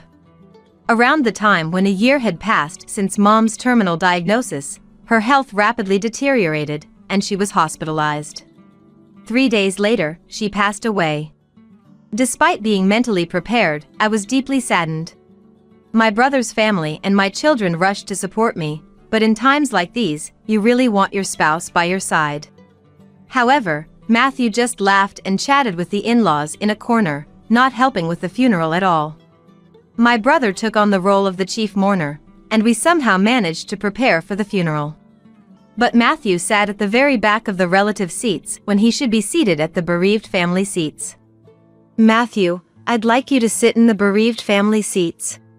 When I said this, Matthew replied, "No, I'm fine here. I'm not a blood relative after all." But you are my husband. Then Addison, who was listening to our conversation, chimed in. He may be your husband, but he's not your mom's son, right? Matthew is my son, so he's an outsider. That's right. We're Matthew's only parents. You can sit in the bereaved family seats, Madison. Hearing the in-laws say this, I fell silent. While traditions may vary by region, in our area, it's customary for sons-in-law to sit in the bereaved family seats. As expected, when relatives noticed Matthew wasn't in the bereaved family seats, I overheard whispers like, "Did they get divorced?" It was embarrassing, and while those gossiping were at fault too, it would have been resolved if Matthew had just sat there. I felt a bit resentful that Matthew wasn't by my side, but we managed to give Mom a proper send-off. After the funeral, we returned home with my brother's family, my children, Matthew, and the in-laws. Thomas, Addison, thank you for coming during this busy time. I expressed my gratitude to the in-laws and served them coffee. Then, they said, laughing, "Really though? First your father passed away, and now your mother. It's been quite costly for us too. But at least it's over now." I was stunned by their words. How could they say such things? I couldn't believe what they were saying. I forced a smile and left the room, trying my best to keep my composure. Then, as I walked away, I could hear the conversation between the in-laws and Matthew behind me. Matthew, it must have been hard for you, living with someone else's family. Yeah, Madison's stubbornness was quite a challenge. You shouldn't always give in to your wife. It's okay to say no in a marriage. I clenched my fist. Their voices, chatting and laughing, filled me with anger and frustration, but this wasn't new. The in-laws had always been insensitive and rude. When I married Matthew, couldn't you have found someone more attractive? I worry about the grandkids' looks. Addison declared. They say beauty bores you after 3 days. With Madison, that's unlikely to happen, he said. Matthew laughed at these rude comments. It was a pattern with this family. Something in me snapped. I realized that neither the in-laws nor Matthew had ever said a word of comfort to me, not during Dad's funeral, nor after Mom passed. Instead, they mocked me. Matthew's behavior and attitude as a person started to raise questions in my mind. I thought I had been too considerate towards Matthew when all I wanted was to do something for Mom. If Matthew had been supportive towards me, it would be one thing. But he wasn't, and there was absolutely no reason for me to feel so guilty towards him. My growing anger was overshadowed by the ongoing laughter and chit-chat of the in-laws and Matthew in the background. If my brother's family or the kids had overheard them, they would have been upset, but luckily, they were all in the kitchen.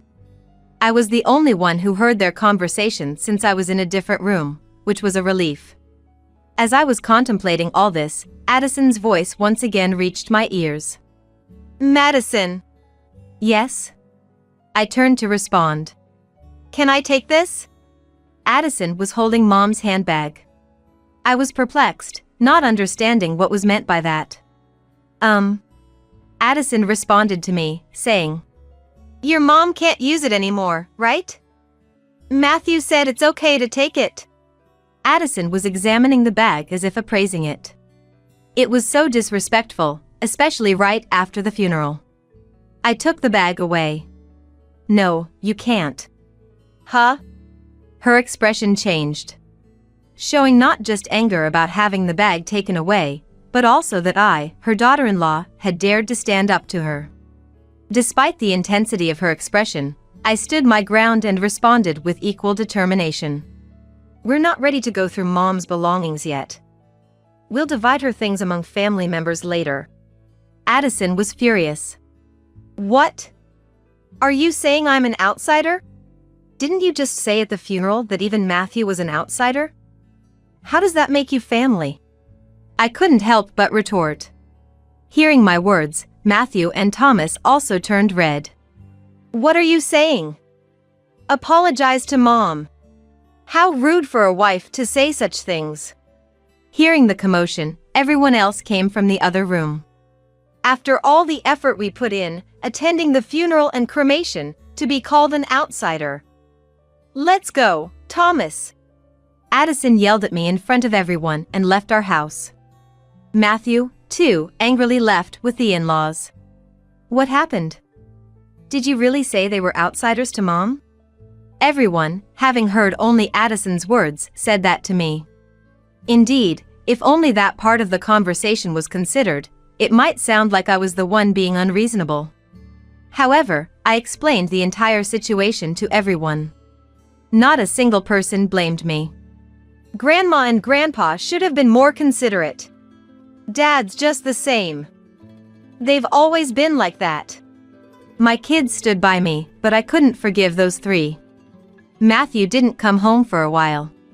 And I didn't contact him. I felt it wasn't right for me to apologize, and I wasn't ready to forgive. However, I knew I couldn't stay like this forever. One day, as I was pondering this, Matthew came home. Welcome back. Seeing his face reignited my anger, but I suppressed it and greeted Matthew. Then, Matthew said, It's been tough, hasn't it?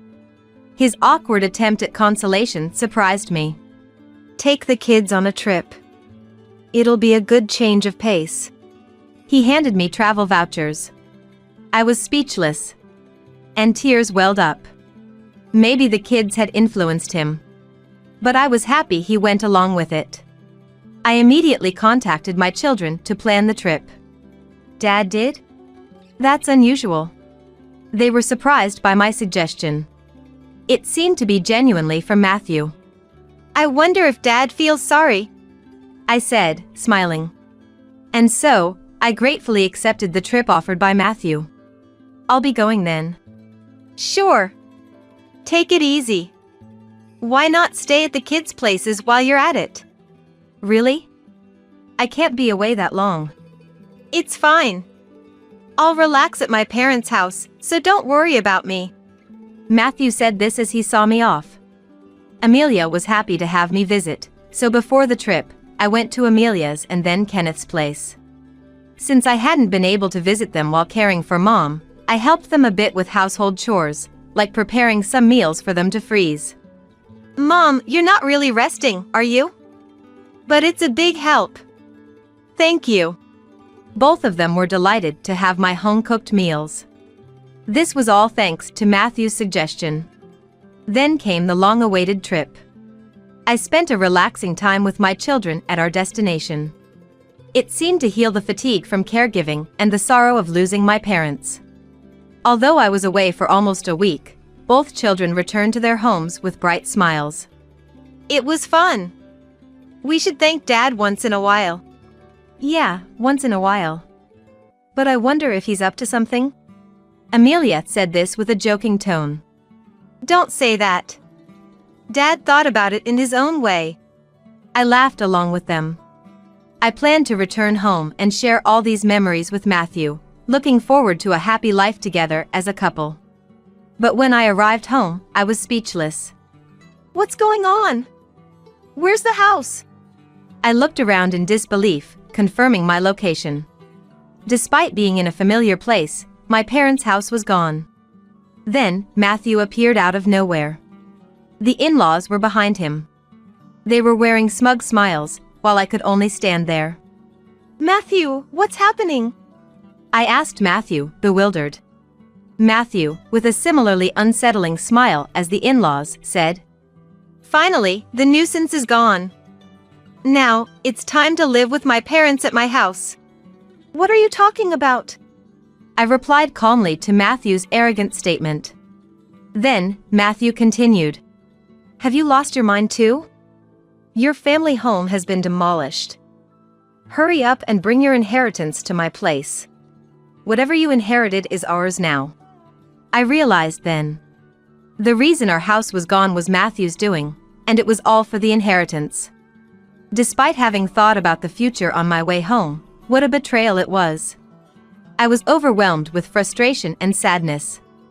But even if they went to the lengths of demolishing the house, they wouldn't get their way. I wouldn't let them. I burst into laughter at the faces of the three, who were still sporting their smug smiles.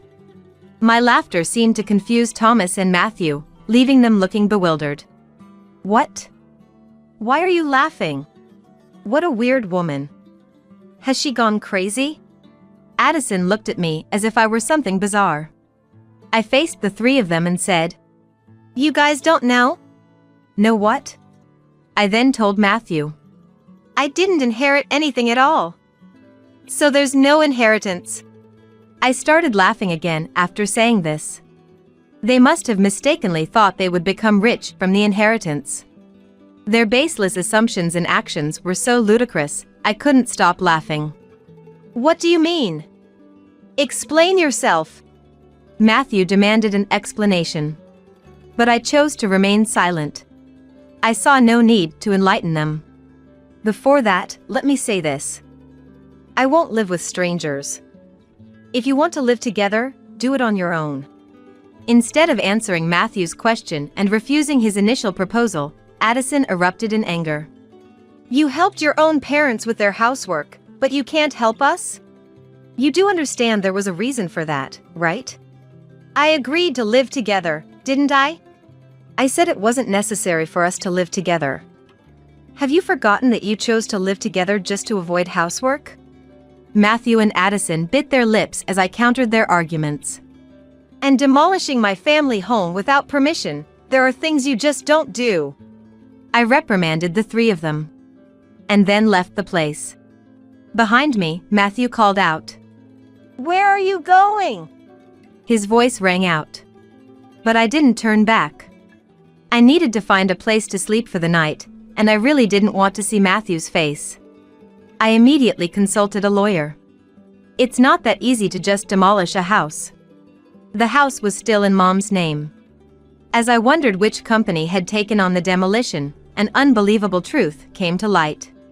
Matthew and Thomas had directly demolished the house themselves. Thomas had asked a friend who worked at a demolition machinery. It rented heavy machinery. It was all meticulously planned. Moreover, they had given me the travel vouchers to get rid of me. I felt pathetic for being so easily deceived and was incredibly angry. Is there any way to punish these three? I asked the lawyer with tears in my eyes. The lawyer smiled kindly at me. For demolishing a house in your mother's name without permission, Matthew can be charged with property destruction, and you can claim damages.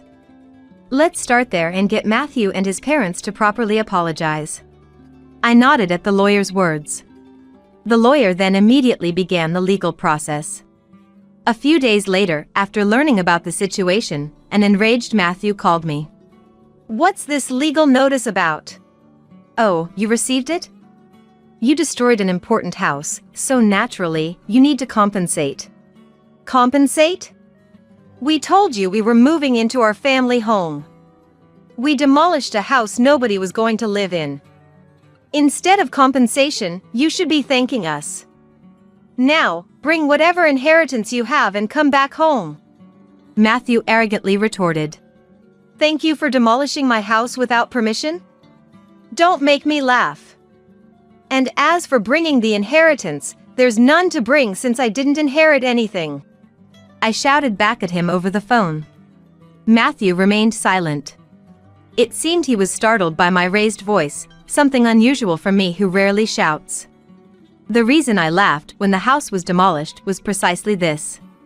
I had spent a year living with Mom. It was obvious we would have discussed inheritance. I had said to Mom, I don't need anything. Give it all to my brother. So, my brother inherited everything, including the cash and securities. Instead, he had offered me the house, saying he lived far away and couldn't manage it. If I wasn't going to live there, it could be rented out. And so, I was supposed to inherit the house. Either you and Thomas restore the family home to its original state, or pay the amount specified in the notice. This amount. I'm being generous by offering a settlement. If you can't pay, I'll file a complaint and sue you. I spoke firmly. Sorry. I didn't expect you to be so angry. Of course I'm angry. Matthew started making excuses. He had thought that if my family home remained, he couldn't live with his parents. Thomas, in particular, had been hoping to live together for a long time. He took a liking to Kenneth and seemed to want to live with him. It was Matthew who refused to live together at that time, citing the difficulty of commuting, but the in-laws seemed to be under the impression that it was I who was against it, unaware of the real reason. So, they thought demolishing my family home and taking the inheritance would force me to move in with them. However, hearing this now didn't make it any more forgivable. So, please forgive me. I didn't mean any harm. Dad is remorseful too. If you're truly remorseful, then accept the settlement. I said this and hung up the phone. Matthew kept calling and sending messages, apologizing. If you're sorry, then just transfer the money quickly. I pushed Matthew away with these words. I knew the family home couldn't be restored, but demanding compensation was the only way I could process my feelings. Afterward, I stayed at Amelia's house. My brother's family and my children were aware of the situation. Even though my brother must have been angry about the house being demolished without permission. I won't interfere, but I'll help if you need it. Do what you think is right, Madison, he said. Everyone condemned Matthew's actions and supported me. A month passed without any payment of the deposit or damages. And there was no contact from Matthew. I couldn't rely on Amelia forever. I wanted to get the money and at least establish a stable living situation. Contrary to my wishes, something unbelievable happened. It was revealed to me through Amelia's casual remark. This apron looks like Grandma's, doesn't it? Amelia said this while showing me her mobile phone screen. Upon seeing the screen, I was taken aback. It was a free market app's product page. The apron that Amelia said resembled my mom's was actually a unique one I had made for her. How can this be? That is Grandma's apron. I made it, so I'm sure of it. What? Amelia quickly started checking other pages. The seller seemed to have recently registered, with 0 transaction counts and ratings. There were nearly 30 items listed for sale, and to my shock, all of them belonged to Mom.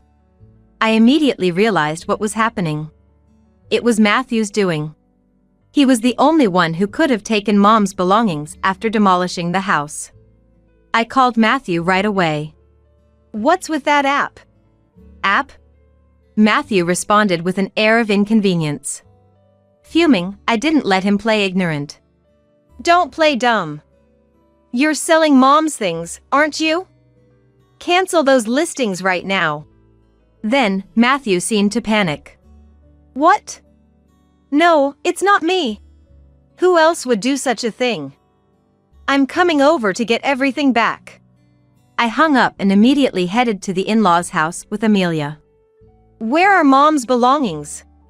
As soon as we arrived at the in-laws' house, I called out for Matthew. We were met at the entrance. I don't know anything about it. Dad, tell the truth. Amelia backed me up, confronting Matthew. He looked troubled. As we were talking, the in-laws noticed our presence and came out. Oh, Amelia, you're here? Addison seemed pleased to see Amelia. But Amelia, visibly angry, confronted her. Grandma, tell Dad to be honest. Honest about what?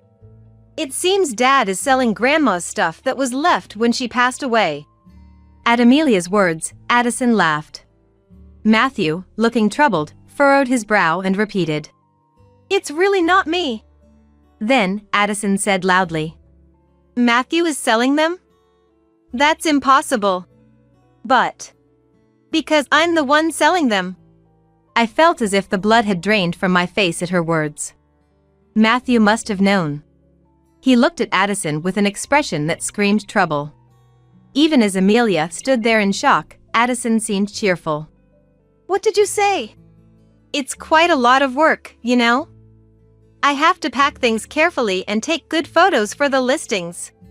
Addison talked about the app as if it were an enjoyable hobby, seemingly oblivious to the fact she was selling stolen items. Had to restrain myself from lashing out at her.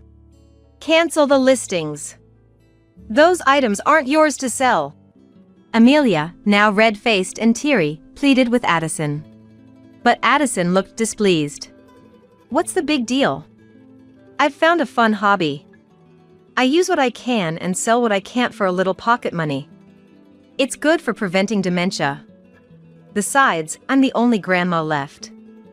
Amelia, you want me to stay healthy and live a long life, right? Addison said this without any hint of remorse. Even as we appealed to her to stop, she showed no signs of regret. If talking won't work, then action is the only option. Amelia, let's go. But it's fine.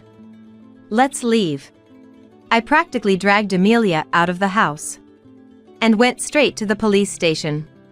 Although I hadn't intended to report the demolition of the house, theft was a different matter. I explained to the police that Mom's belongings were stolen and being sold. They acted immediately, and the free market app suspended Addison's account. At least now, no more items could be sold. On the way back from the police station, I called Matthew. I had Addison's account suspended. You knew about this, right? That makes you complicit. No, I've filed a report with the police. I expect you to cooperate with the investigation. Matthew became frantic at my words. But we're family. Please withdraw it. Family? You still haven't paid for the damage you caused to my house, and I don't see any signs of remorse. Matthew was troubled by my angry retort. However, I wasn't heartless. Despite everything with the in-laws, there was a history with Matthew that couldn't be ignored. Sighing, I said, I'll wait for the money, but I won't forgive the theft. Everything must be returned. Also, Thomas looked quite ill. Has he been to the hospital? What? I'm not a monster. Just make sure he gets that message, I said, and hung up the phone. I saw Thomas for the first time in a while. He barely spoke and looked significantly thinner than just a few months ago. His complexion was beyond pale, almost ashen. It was clear he wasn't healthy. But that family seemed oblivious. Addison focused on selling stolen goods and Matthew only putting on a brave face for me. They lacked basic empathy. The next day, Thomas called me. I expected gratitude but got the opposite. Why are you treating me like a sick person?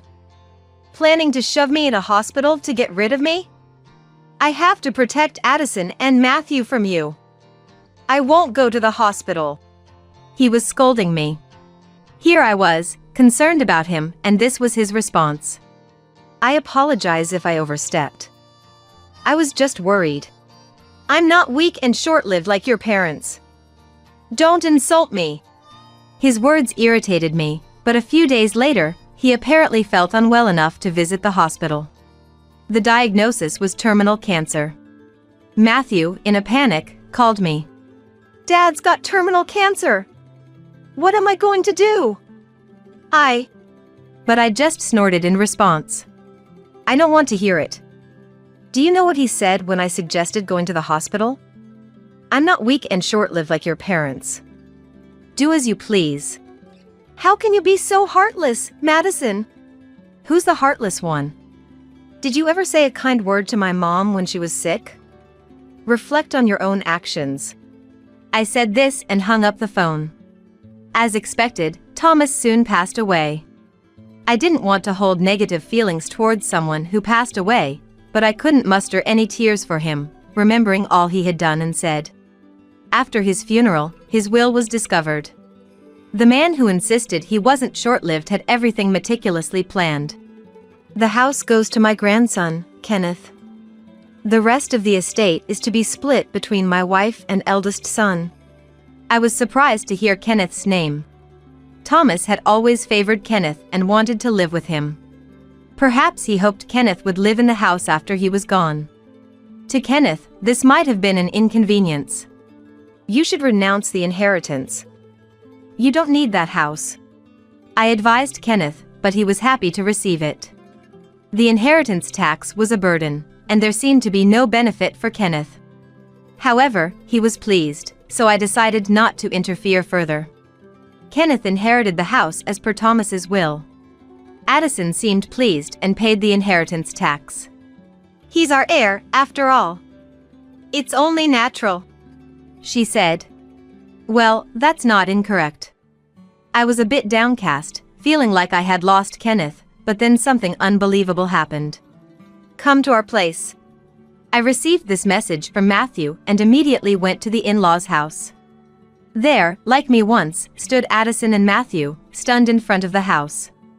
In front of me, on the grounds of the in-laws' house, there was a truck with Matthew's name on it, along with employees. And there, right before my eyes, the in-laws' house was being demolished. What's happening?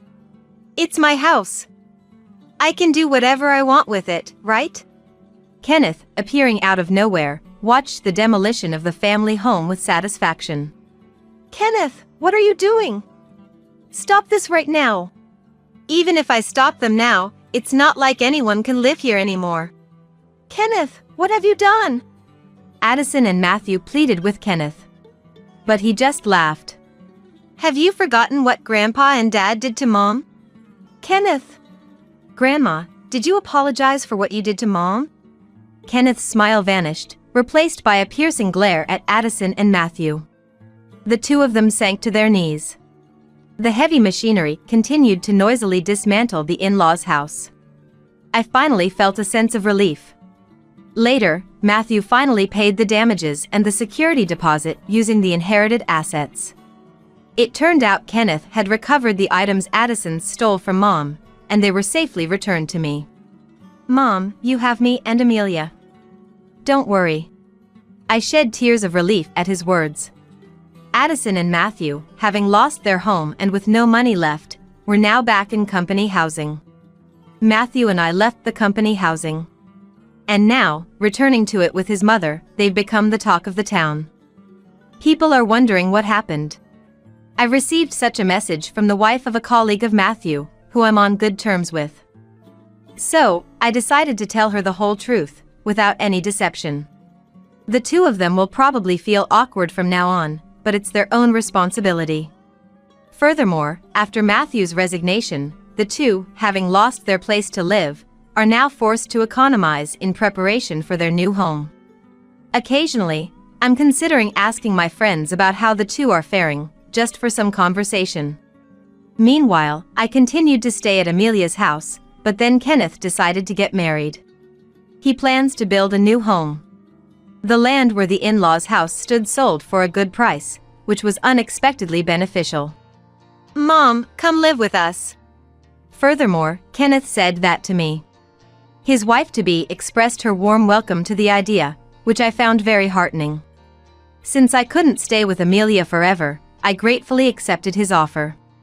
Determined not to end up like Addison, I look forward to living happily with my new family. Can't trust you to take care of Mom anymore. Standing next to Georgie, who said this with a stern expression, Sophia is nodding over and over with a smug smile. I, too, think it's better if we live with Georgie and his wife. So, I want you to move out as soon as possible. Hearing those words, I felt my heart go cold. Anger bubbled up within me towards Sophia, who had always ordered me around, and towards Georgie and his wife, who had never lifted a finger to help. Seeing me like this, Georgie looked down on me with displeasure. What's with that look? A disgrace who can't even properly care for Mom acting all high and mighty. My name is Olivia. I'm 32 years old and work for a major IT company. I live at my parents' house with my father, Kevin, and my mother, Sophia, both 62 years old. I have a very good relationship with Kevin, who has a solid personality. He introduced me to fishing, a hobby of ours, and we often go fishing together on weekends. On the other hand, Sophia has a free-spirited nature. Whenever I plan to relax at home on weekends, she would suddenly barge into my room saying, "We're going on a trip right now. Get ready immediately." Without listening to my opinion, she'd take me on trips on a whim, which happened quite frequently. My family also includes my older brother, Georgie, who is 3 years my senior. Like Sophia, Georgie acts before thinking, so his personality clashes with my cautious nature. We fought constantly as children, resulting in a strained sibling relationship. When Georgie and I would fight, Sophia often intervened to mediate, but she has always favored Georgie, telling me I was in the wrong and that I should apologize to him. Now that we're adults, we've stopped fighting, but looking back, it feels like Sophia always preferred Georgie. Georgie ended up marrying Cindy, a colleague from his work, 5 years ago after she became pregnant. This led him to move out of the house. There had been talk of living together, but Cindy refused, so that idea fell through, leaving Kevin, Sophia, and me to live as a trio. 4 years ago, Kevin died in a truck accident while at work. The sudden loss left me emotionally unstable, unable to cope, and it took me a long time to recover. But the shock of losing Kevin was even more profound for Sophia than it was for me. Sophia, who had been a housewife, stopped doing any household chores and secluded herself in her room after the accident. Then, misfortune continued when Sophia misstepped on the house's stairs, tumbling down and suffering severe injuries. Thankfully, it wasn't life-threatening, but she became physically dependent on care. Sophia, further disheartened by her injuries, not only secluded herself in her room but also stopped eating the meals I prepared. When I saw her after a long time, she had become emaciated. Thus, believing this situation wasn't good for Sophia, I resolved to use Kevin's inheritance and my savings to build a barrier-free house that would make living easier for Sophia. The construction proceeded smoothly and, while not a mansion, a functional, barrier-free house suitable for caring for Sophia was completed. Sophia seemed to like it very much and gradually began to regain her usual cheerfulness. Moreover, she couldn't walk around freely, but she started coming out of her room, sitting on the porch to relax. Since then, I've been living busy days, juggling work, household chores, and caring for Sophia. One day after work, I came home to find Georgie and his wife visiting with their child. And the laughter of Sophia and Georgie filled the entrance. "I'm home. Oh, big brother, you're here. Welcome." As I greeted them, Georgie, seeing me just home, said he wanted to talk. After changing from my suit into casual clothes, I headed to the living room where Georgie and the others were waiting. "What's all this formality about? What's going on?" I asked, and Georgie cheerfully responded. "We were just discussing, and we've decided to live with Mom. So, Olivia, you need to leave this house." Despite refusing to live together when they got married, this sudden change of policy and the declaration of living with Sophia, along with the unreasonable demand for me to leave, left me unable to comprehend. "This house isn't built for 2 families. With the child and all, we won't have enough rooms. So, Olivia, you need to leave. Besides, you're 32, right? It's not good to keep relying on your parents and living at home forever." "That's right, Olivia. How can you not see that you're being a burden to Sophia? As an adult, you should have realized this without us having to say anything. It's time to stop depending on your parents and become independent." While I was being unilaterally criticized by Georgie and Cindy, I wanted to argue that I wasn't actually depending on my parents. "To be honest, I've always wanted to live with Georgie and the rest. He's our precious eldest son, after all. And Olivia, you've always been so cautious and slow, it's been frustrating to watch. Plus, I could never tell what you were thinking, which was creepy." Sophia suddenly came out with her desire to live with Georgie and their family and revealed what she really thought of me. Besides, even now, Olivia, you hardly do any housework because you're always busy with work. There's no point in living with Olivia, who is useless. Now that Georgie and his family have said they'll live with me, you should quickly pack your things and leave. Sophia saw me not as a family member but merely as a convenient housekeeper. Due to my work commitments and coming home late during busy periods, I couldn't adequately keep up with household chores, prompting the suggestion that I leave. I could forgive the harsh words from Georgie and Cindy, but Sophia's words deeply wounded me. Since Kevin passed away, I've struggled to support Sophia, pushing through my fatigue after work to take care of the household and provide care for Sophia. Moreover, Georgie and his wife were living far from the house, so I couldn't rely on them for support. Additionally, my workplace is a bit far from home, requiring a considerable commute time. My job does not accommodate remote work, so I commute daily by train. I had thought many times about moving closer to my company after Kevin died. Yet, despite Sophia's profound grief over losing Kevin and her need for care, I chose to support her.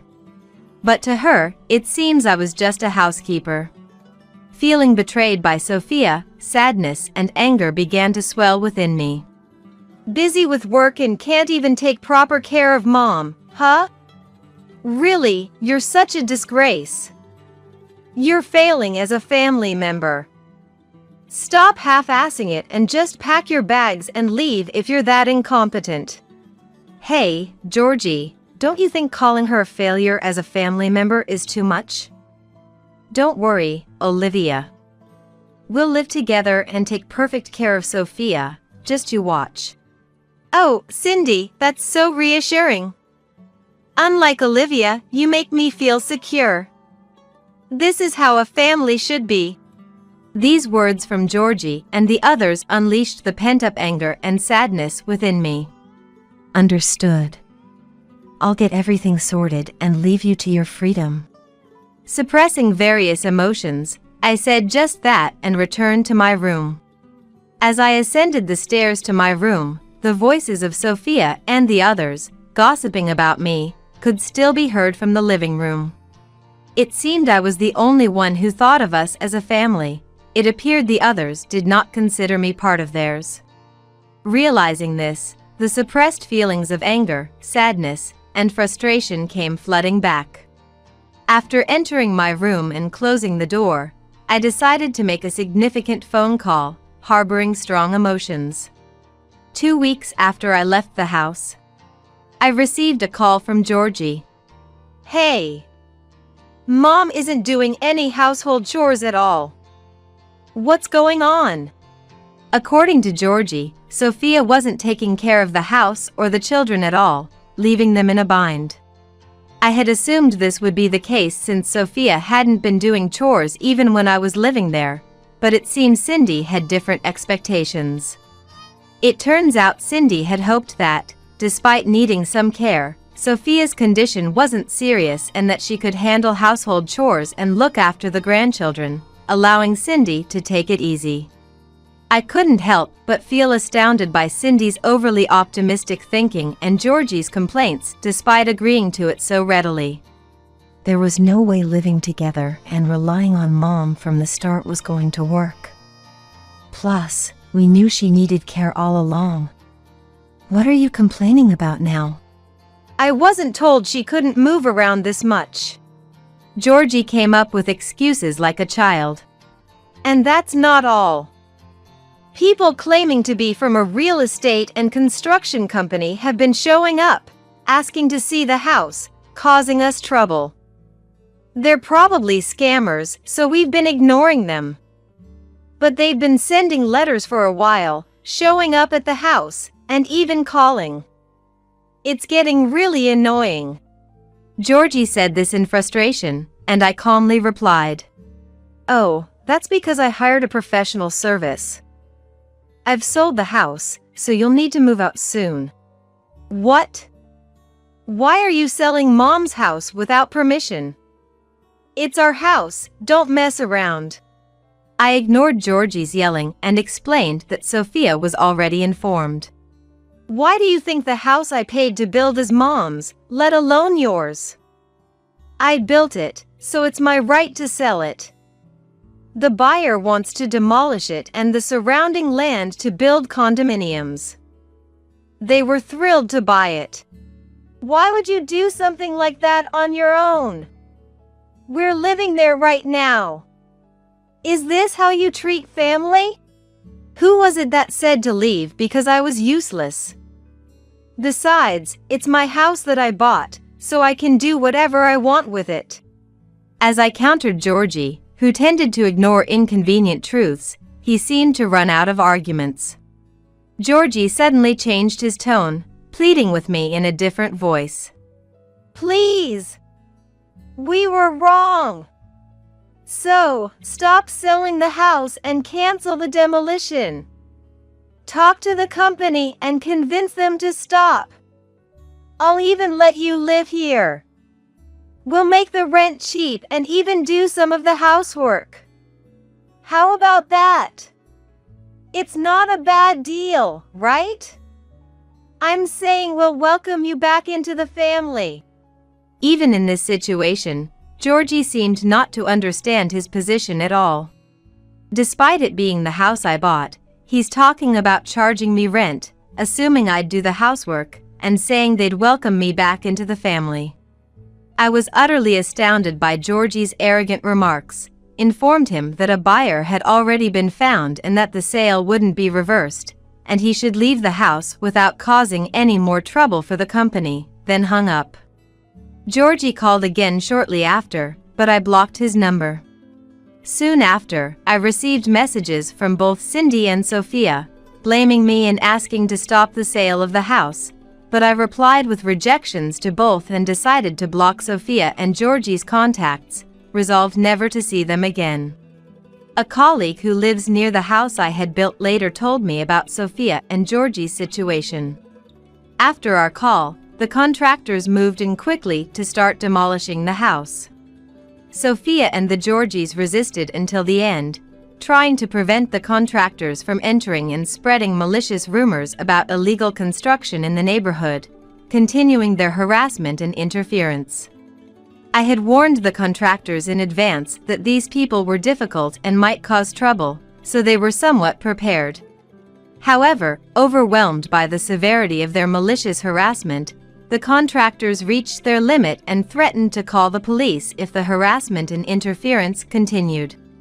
Faced with cold stares from those looking forward to the new condominium and the mention of the police, Sophia and Georgie stopped their resistance and ceased their harassment. Demolition progressed smoothly after that, and Sophia and Georgie, having lost their house, hastily rented a small apartment nearby. However, Sophia continued not to do any housework or care for the children, and Cindy had to take on both household chores and care. Frustrations in living with Sophia accumulated, leading to daily arguments loud enough for the neighbors to hear. When Cindy could no longer bear it and sought Georgie's advice, he kept avoiding the issue, too busy with work to listen properly. Eventually, Cindy reached her limit and, one night while everyone was asleep, took the children and left Sophia and Georgie's place for good. Georgie frantically tried to contact Cindy but couldn't reach her, finding only a completed divorce application left behind. The apartment they hastily moved into was chosen in a rush, prioritizing speed without properly checking the interior or specifying detailed conditions. As a result, the living situation became difficult for Sophia, who needed care. After Cindy left, Sophia reluctantly began to do household chores but couldn't manage everything due to her injuries. Georgie also started doing household chores out of necessity, but having never done them before, the quality was terrible, leading to daily arguments with Sophia. Georgie, having been left by his wife and children and returning home tired from work, faced the stress of unfamiliar chores and caring for Sophia, appearing older than his actual age and becoming isolated at work.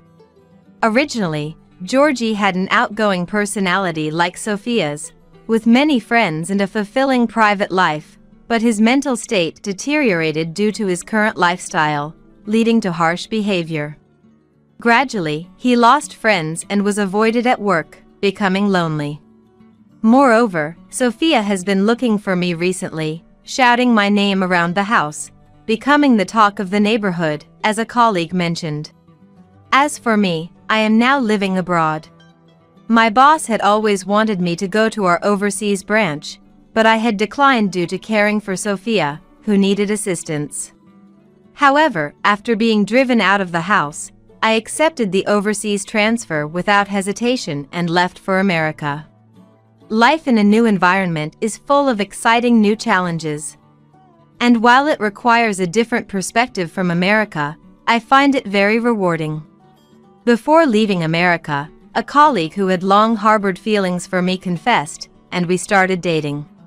Though we are in a long-distance relationship, we found in each other the best partner to encourage and elevate one another. He proposed that we get married when I return to America, so I eagerly await my return, fully committed to my work. Freed from the troubling relationships of the past, I am savoring happiness and living fulfilling days. I want to marry Thomas the doctor, so please divorce him, old woman. One day, a young woman suddenly showed up at our house and said, Elizabeth, a bar girl who is 12 years younger than me, was leaning on my husband Thomas's arm as if seeking his affection. Sure, but there's one condition, I said with a smile, looking at both of them. I'll file for divorce right in front of you. So, will you apply for your marriage certificate in front of me? The two, momentarily confused by what was said, accepted with a smug smile. Trying not to burst into laughter, I headed to the family court with them to submit the divorce application. My name is Amelia. I'm 34 years old and work as an internist at a hospital. My husband Thomas, who is the same age, also works at the same hospital.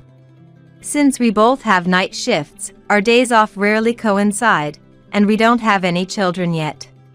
While we used to get comments about grandchildren from my parents and parents-in-law, they've pretty much stopped now.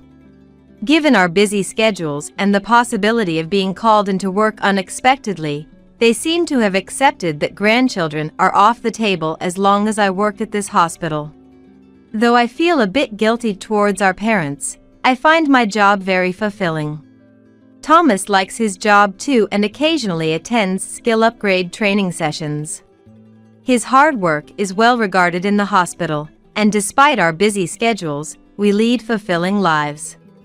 My discontent with Thomas began when the rules we set at the beginning of our marriage started to be ignored. Given our demanding jobs, we had clearly set some rules regarding household chores. One of them was that the person not on night shift would take care of the chores. Since our night shifts are irregular, it's difficult to divide the chores by day or type. Therefore, we decided to base it on the presence or absence of night shifts. Until now, if I was on a night shift, Thomas would cook simple meals and take care of cleaning and laundry. However, lately, even when he's not on night shift, Thomas is often out at night. Hey, have you been leaving the house more often, even on nights you're not working? Yeah. Sorry, I've been invited out for drinks a lot lately because the instructor seems to like me. I used to decline, but it felt bad to always say no, and after I accepted once, the invitations just kept coming. Sorry. I'll try to reduce the frequency. Indeed, the hospital is hosting various training sessions at this time. Some of which involve external instructors, I remembered, patting Thomas on the shoulder. It's fine. It means you're just that wanted, right? Plus, the training sessions are only for about 2 more weeks. Don't worry about the house and just do your best. Sorry, that helps a lot. Thomas is a good listener, which often leads me to share many things with him. It made sense why he was favored by the instructor. Though Thomas said he would use his own allowance for the drinking parties, at that rate, it would quickly run out. So, I decided to cover the expenses for the next 2 weeks from our living expenses. For the next 2 weeks, Thomas started going out at night whenever there were training sessions.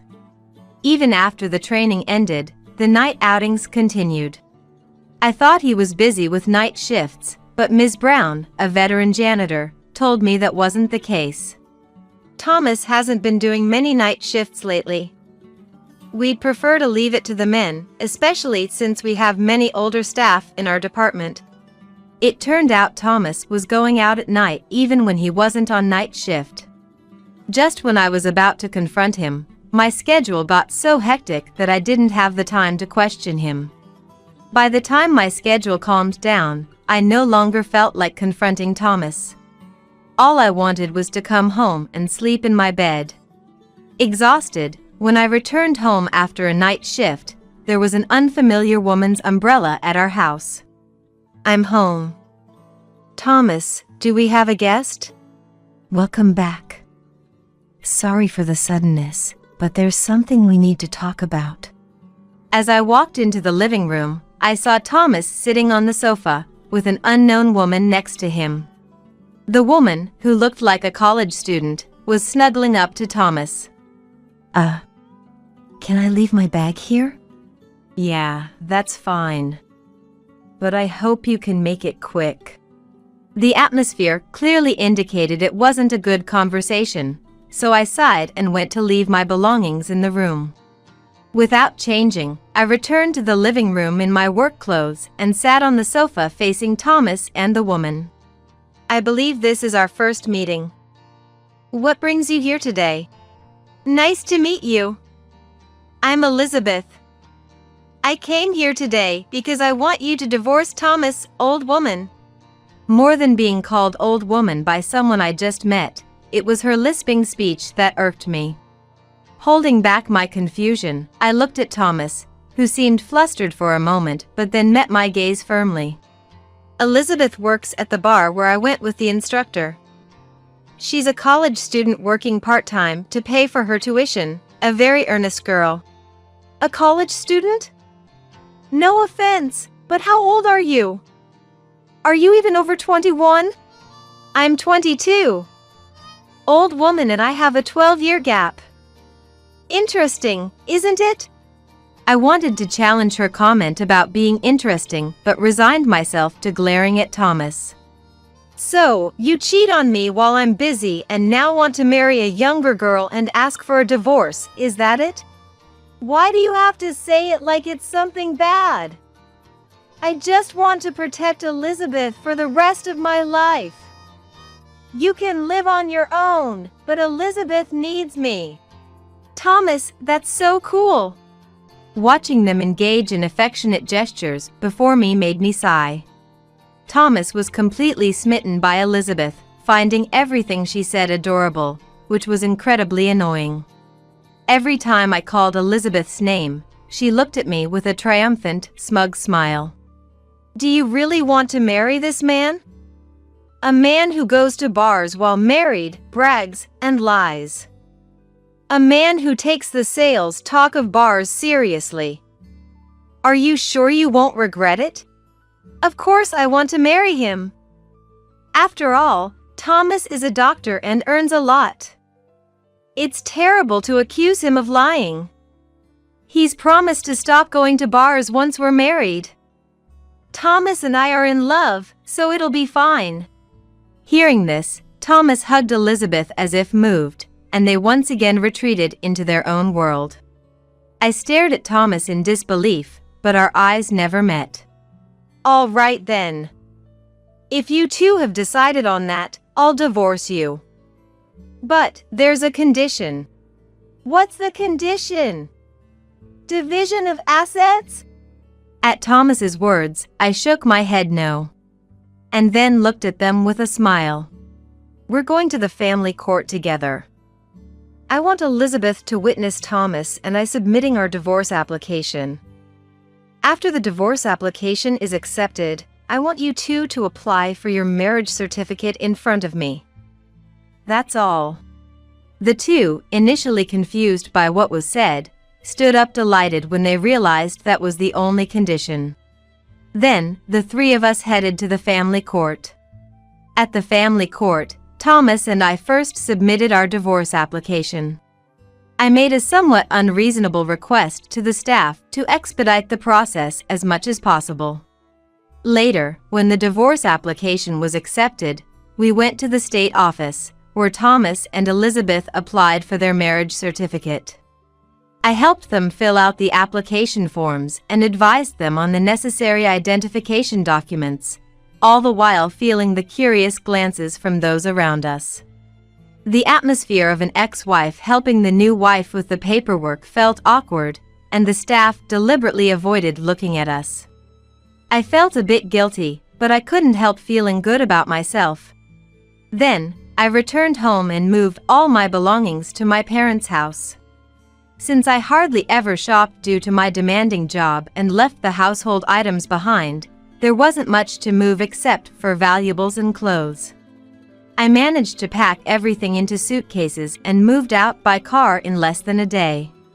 When I got back to my parents' house, they were furious with Thomas, but I calmed them down with a smile. Don't worry. I'm not letting this go. I'll make sure both of them end up in a miserable situation. 3 days later, I was called to a meeting room through an internal phone line at the hospital reception. A woman is here insisting on seeing the doctor. What should I do? Please direct her to an available room. I'll come over as soon as I finish my consultation. When I arrived at the designated meeting room, unsurprisingly, it was Elizabeth. She was taken aback upon seeing me in my lab coat. Hello. I've managed to spare 5 minutes between consultations, so let's make this quick, shall we? What do you mean? He wasn't a doctor, and you are, eh? Elizabeth was panicking, but I didn't have the time to calm her down. I informed Elizabeth with a smile. Indeed, Thomas works at this hospital, but he is a janitor. He's responsible for everything from cleaning to disinfection, a valued staff member. What? He lied to me. Elizabeth slammed her fist on the meeting room table, ranting about Thomas. Didn't you listen? I told you, Thomas is a man who brags and lies about his status. Life might be tough from now on, but good luck. This is a joke. If he's not a doctor, I don't need such a man.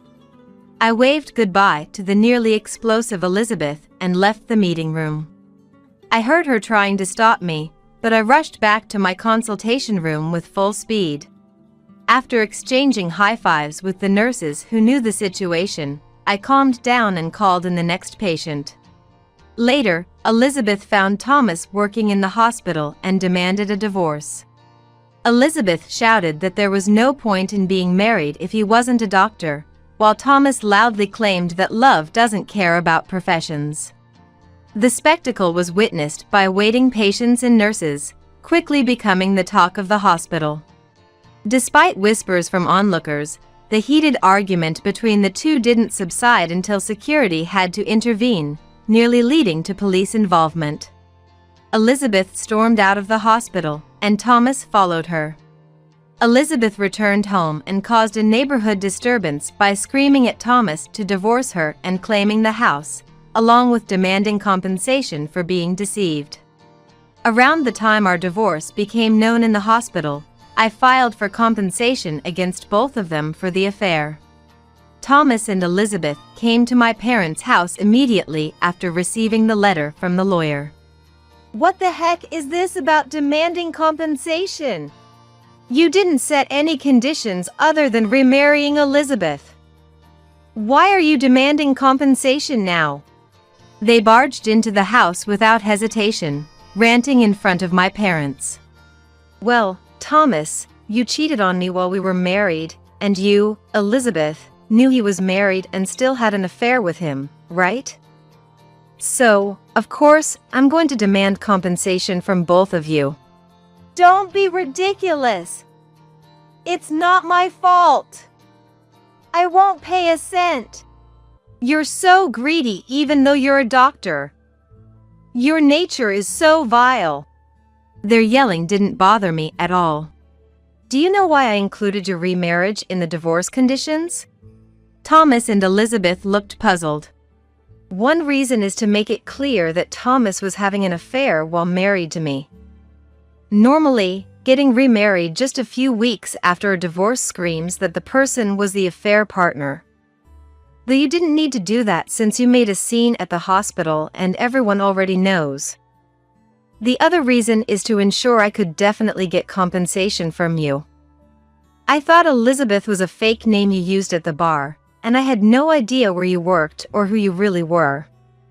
So, I had you fill out the marriage certificate application and helped you with the process. Thanks to that, I got to see all your identification documents. Oh, and when you get married, you have to change your name and address on your driver's license, you know. While Thomas frowned, Elizabeth's face turned paler. So, I'll leave the rest to the lawyer.